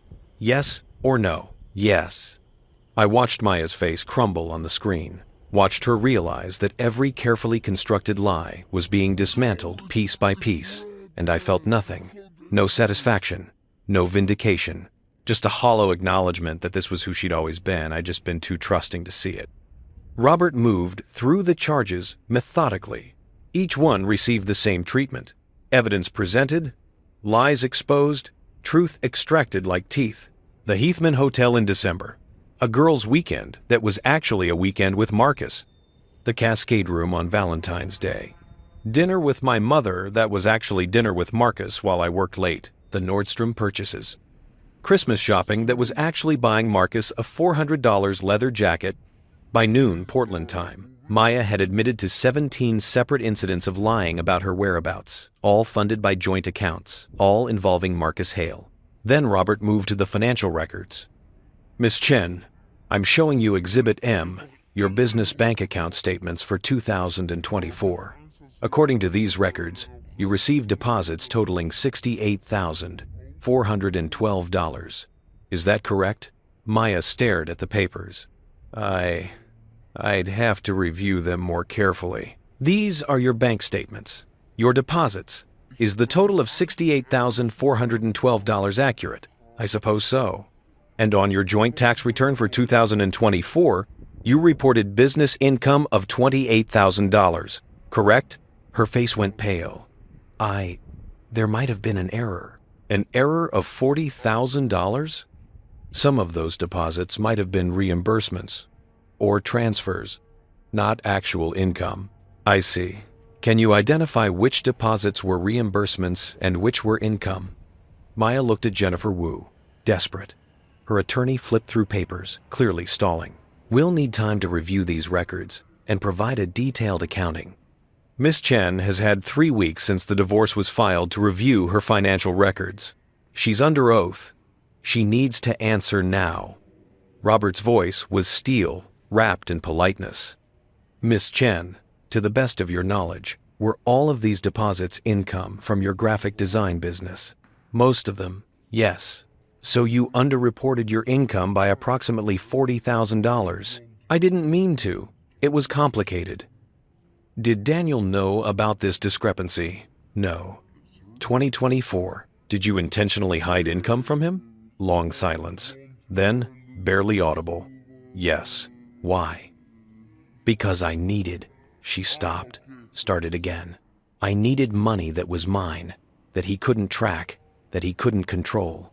But Daniel didn't control your finances, did he? You had complete autonomy over your business accounts. He was always asking questions, always wanting to know where money went, because you were married and filing joint tax returns. That's not control, that's basic financial transparency in a marriage. Jennifer Wu cut in. Objection. Argumentative. Sustained. Robert agreed, backing off smoothly. Let me rephrase. Miss Chen, Did Daniel ever prevent you from accessing money? No. Did he ever tell you what you could or couldn't spend money on? Not exactly. But, yes or no? No. So when you hid $40,000 in income, you weren't escaping financial abuse. You were hiding money so you could spend it on Marcus Hale without your husband knowing, correct? That's not... Maya was crying now, full sobs. You're twisting everything. I'm stating facts based on your own bank records. Did you or did you not spend thousands of dollars of hidden income on Marcus Hale? Through tears. Yes. Robert gave her a moment to compose herself, poured her water, waited. Then he moved in for the kill. Miss Chen, I'm showing you Exhibit R records of wire transfers from your personal account to an account ending in 7,392. Do you recognize these transfers? Maya went very still. I'm not sure. There are 14 transfers over the past 18 months, totaling $22,000, $1,500 to $3,000 each. Always on the first of the month. You don't remember making these transfers? I might have. I transfer money to various accounts. What is account number 7,392? I don't recall. Robert pulled out another document. I have a subpoena response from Columbia Bank identifying the account holder. Would you like me to read it into the record, or would you prefer to tell us yourself? Jennifer Wu's hand was on Maya's arm now, holding tight. Maya was shaking her head, tears streaming down her face. The account, Robert continued, his voice implacable, is a joint account in the names of Maya Chen and Marcus Hale, opened in January of last year. A joint account that your husband knew nothing about, funded entirely by money you earned and hid from him. Isn't that correct? I can explain, yes or no. Is that account a joint account with Marcus Hale? Yes. End quote. The word hung in the air like a confession. So not only were you having an affair with Marcus Hale, not only were you spending marital funds on him, but you opened a joint bank account with him. You were essentially building a financial life with your affair partner, using money you hid from your husband. Maya was sobbing openly now, her face in her hands. It wasn't supposed to be like this. We had plans. What plans? Marcus and I were going to start a business together. The account was for that, for startup costs. A business doing what? Digital marketing, consulting. I don't know, it kept changing. Did you ever start this business? Not yet. We were still planning. So for 18 months, you transferred $22,000 into a joint account with Marcus Hale for a business that never materialized? He said we needed capital first. He said, once we had enough. Miss Chen, are you aware that Marcus Hale filed for bankruptcy in 2019? She looked up. Mascara streaked down her face. What? Are you aware that he's currently being sued by 2 former business partners for fraud? That's not, he said, those were lies. Are you aware that a woman named Sarah Chen obtained a restraining order against him in 2021 after he defrauded her of $50,000? Maya was shaking her head, over and over. No. No. He said he was successful. He said he had investors. He said, he lied to you, Miss Chen, just like you lied to your husband. The difference is, your husband has receipts. What do you have? Jennifer Wu finally intervened, standing up.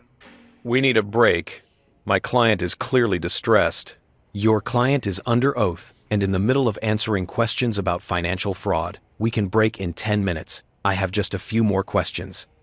Robert waited until Maya looked up again, her face destroyed, everything she'd believed about Marcus and herself crumbling in real time.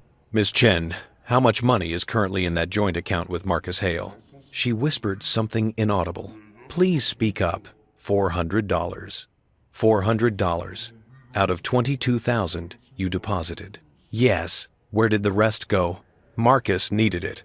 For expenses, for investments, for, I don't know. He handled it. Did you ever see documentation of these investments? He said it was complicated, that he'd show me when things were finalized. Miss Chen, Robert's voice gentled, just slightly. Do you understand that Marcus Hale took $21,600 of your money, and you have nothing to show for it? The silence that followed was devastating. Then Maya said, her voice broken and small, "I was so stupid." That's not a question I asked, but yes, you were. Robert shuffled his papers. Let's talk about the Hawaii trip. The deposition continued for another 2 hours. Robert walked Maya through the planning of the Hawaii trip, how she'd booked it without telling me the full cost, how she'd invited Marcus without mentioning it to me, how she'd planned for all three of us to be there but had told me it was just the two of us reconnecting. So the trip was never about saving your marriage. It was about having a vacation with both your husband and your affair partner. That's not... I thought I could end things with Marcus. I thought if we all spent time together, if he saw how good Daniel was. You thought bringing your husband and your affair partner on the same vacation would somehow resolve the situation? I know it sounds crazy. It sounds like you wanted to have your cake and eat it too. You wanted Daniel's money, Marcus's attention, and no consequences for either. That's not fair.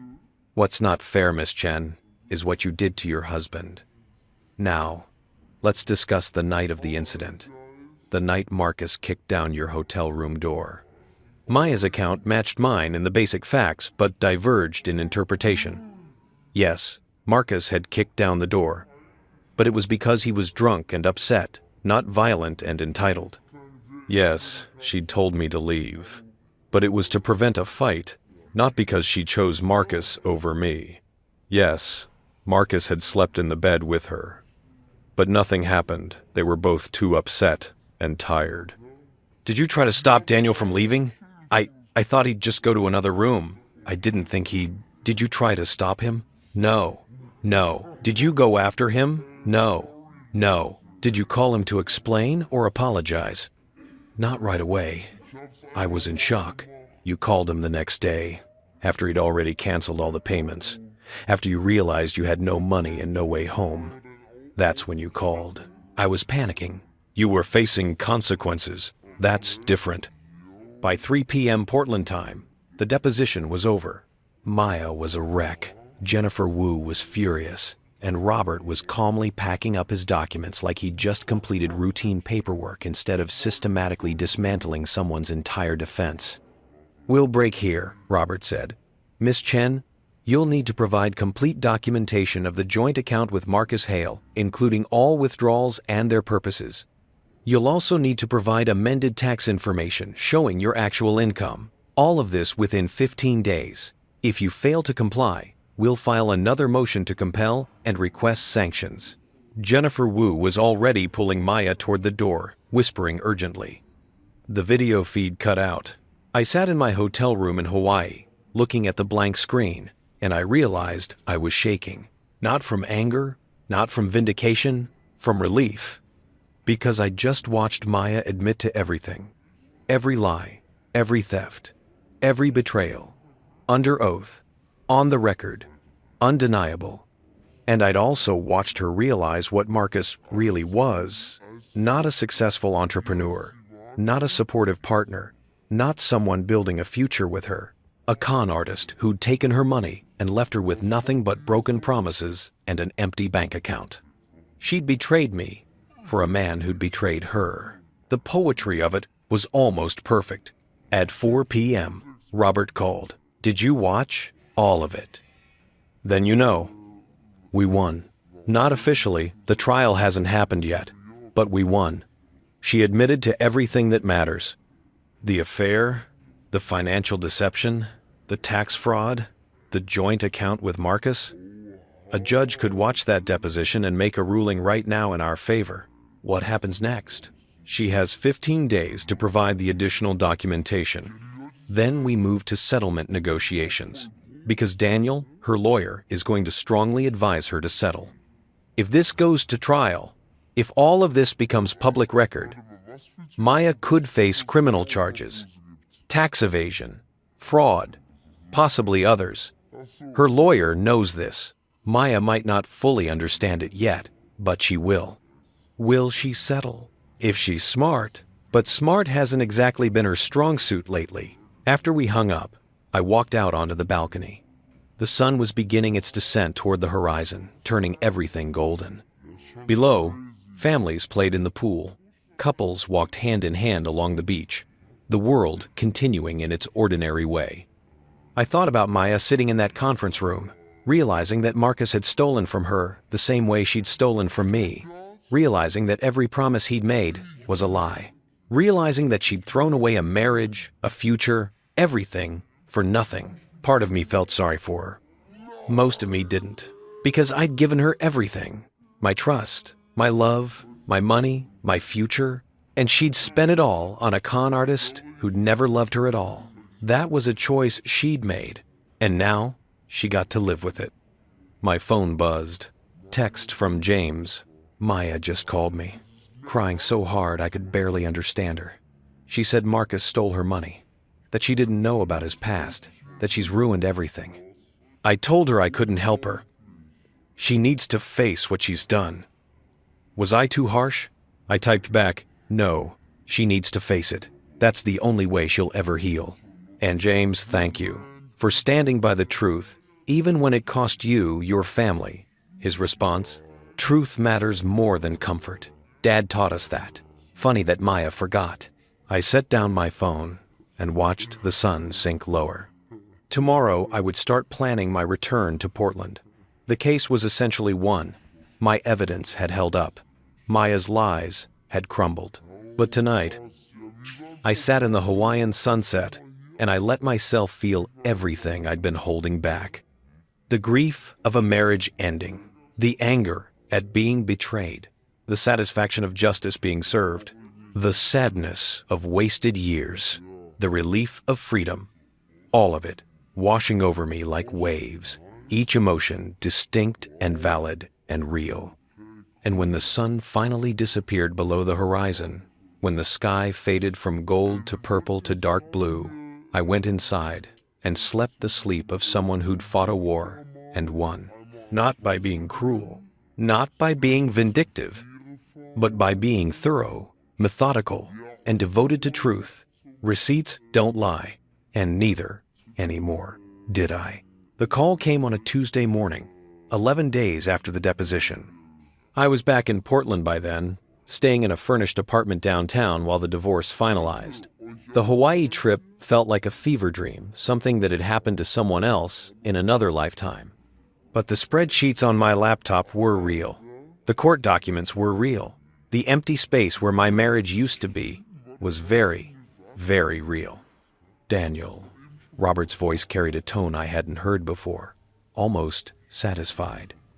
Maya's attorney just sent over a settlement proposal. I set down my coffee. Already, they're motivated. After that deposition, after the tax attorney contacted Maya about potential criminal charges, after Marcus apparently cleaned out their joint account and disappeared, yeah, they want this over. Marcus disappeared. According to Jennifer Wu, he stopped returning Maya's calls 3 days ago. The $400 left in their joint account, he withdrew it. Then he blocked her on everything. Classic con artist exit strategy. I should have felt vindication. Instead, I just felt tired. What's the proposal? Maya waives all claims to joint assets. You keep the house down payment fund, what's left of it, about $15,000. You keep your car, your retirement accounts, everything in your name. She keeps her car and her business assets. That's it? Not quite. She's also agreeing to take full responsibility for the tax liability, all penalties, interest, back taxes. She'll file an amended return claiming the unreported income and absolving you of any knowledge or responsibility. And in exchange, you agree not to pursue criminal charges. You agree not to sue Marcus Hale for alienation of affection or financial damages. And you agree to a non-disparagement clause neither of you publicly discusses the details of the divorce. I walked to the window, looked out at the Portland skyline. Gray clouds, misting rain. The city I'd lived in for a decade suddenly feeling foreign.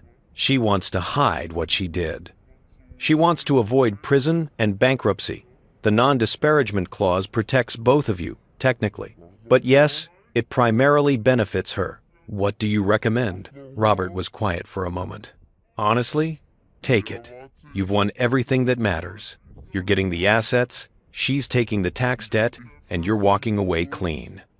The criminal charges, even if you pursued them, prosecution isn't guaranteed.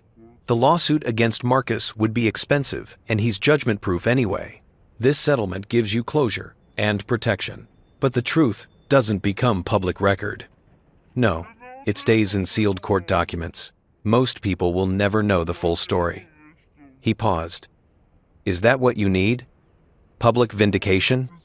I thought about that, about Maya's Instagram posts, her narrative of being the victim, the people who'd believed her story without question, about the satisfaction of having every receipt, every lie, every betrayal entered into public record for anyone to see.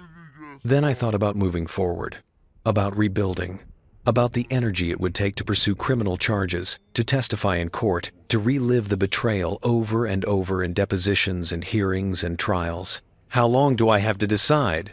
They want an answer by Friday. I spent 2 days wrestling with the decision. Rachel argued for taking the settlement.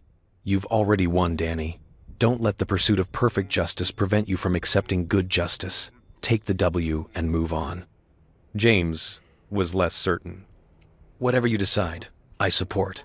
But I know my sister. If there are no public consequences, she'll spin this. She'll tell everyone you settled because you knew you'd lose in court. She'll never acknowledge what she did. Sarah Chen, Marcus's ex, sent me an email. Sometimes the best revenge is living well. Not making them suffer, just refusing to let them make you suffer anymore. On Thursday night, I sat in my temporary apartment with a glass of whiskey and a legal pad, making a list. If I take the settlement, I get my money back. I avoid further legal battles. I protect myself from tax liability. I move forward faster. Maya faces no public consequences. The full truth stays hidden. If I refuse, potential criminal prosecution of Maya, potential lawsuit against Marcus, years more of legal battles, public vindication, exhaustion, continued entanglement with people I want to forget. I stared at the lists for a long time. Then I picked up my phone and called Robert. I'll take the settlement, with one modification. What modification? I want a clause stating that if Maya or Marcus ever publicly misrepresents the facts of our divorce, if either of them claims I was abusive or controlling, or that I fabricated evidence, the non-disparagement clause is void, and all sealed records become available for my use. Robert was silent, thinking, that's actually brilliant. It's a truth insurance policy. She can stay quiet about the details, but she can't lie. I'll propose it. Friday at 3 p.m., Jennifer Wu accepted the modification. By 5 p.m., both attorneys had drafted the final settlement agreement. By Monday, both Maya and I had signed. It was over. 6 years of marriage, 8 months of betrayal, 2 weeks of legal warfare, all reduced to a 23-page settlement agreement with our signatures at the bottom. I sat in my apartment that night, the executed documents on the table in front of me, and I waited to feel something. Relief, maybe, or triumph, or grief. Instead, I felt quiet, the kind of quiet that comes after a storm has passed, when the world is still and damp and the air smells like rain and new things growing. My phone buzzed. Text from an unknown number. This is Maya. I know I'm not supposed to contact you, but I need you to know. I'm sorry. For all of it. You deserved better. I hope someday you can forgive me. Not for my sake. For yours. I read it 3 times. Then I deleted it without responding. Forgiveness wasn't something I owed her. Maybe someday I'd find it for my own peace. But not today. Today, I just needed to be free. 2 weeks later, I signed a lease on a new apartment. 1 bedroom, high floor, view of the city and mountains. Space that was mine alone, unmarked by memories of Maya or the life we'd built on lies. I hung my spreadsheets on the wall, not as trophies, but as reminders. That documentation matters. That truth matters. That trust is precious and should be given carefully. James helped me move in, along with Rachel, who flew down from Seattle. We ordered pizza, drank beer, sat on my empty living room floor, and talked about everything and nothing. "You did it," Rachel said, raising her bottle. "You survived." "More than survived," James added. "You won."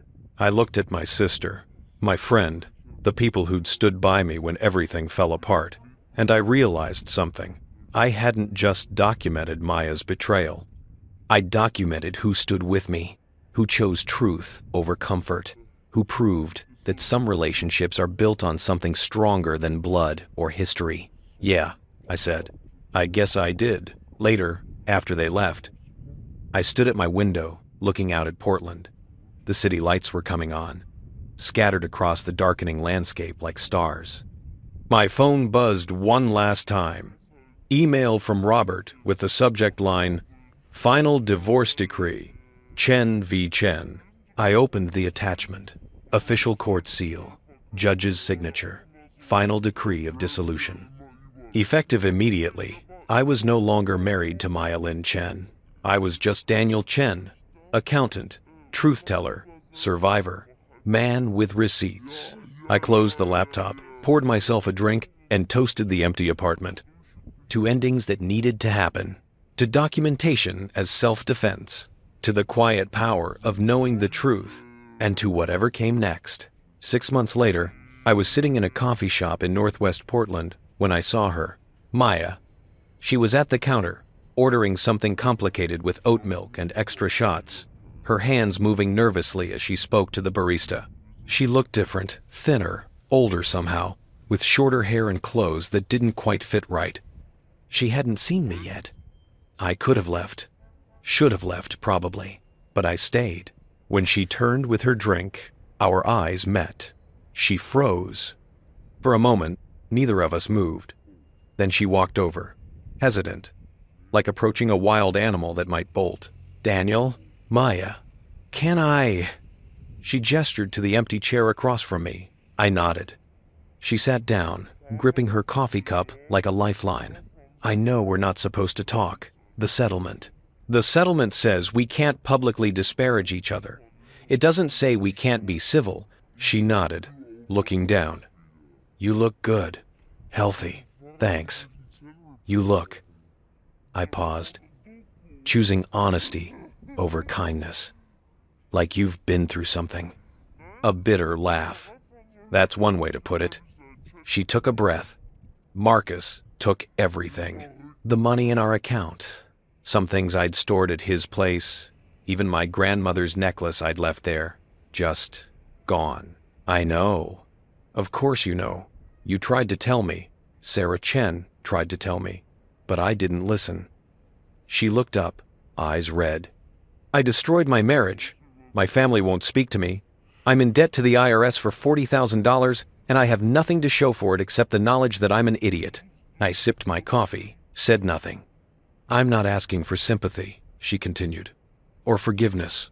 If I ever get the chance, I want you to know I understand now. What I did to you, what I threw away." "You were good to me, Daniel. You were loyal and kind, and I repaid that with lies." "Yes," I said simply. "You did." She flinched, but nodded. Are you seeing anyone? That's not really your business anymore." "Right. Of course." She stood up, gathering her things. "I should go. I just wanted to say thank you for not pursuing criminal charges." "My lawyer said you could have destroyed me completely." I thought about it. "Why didn't you?"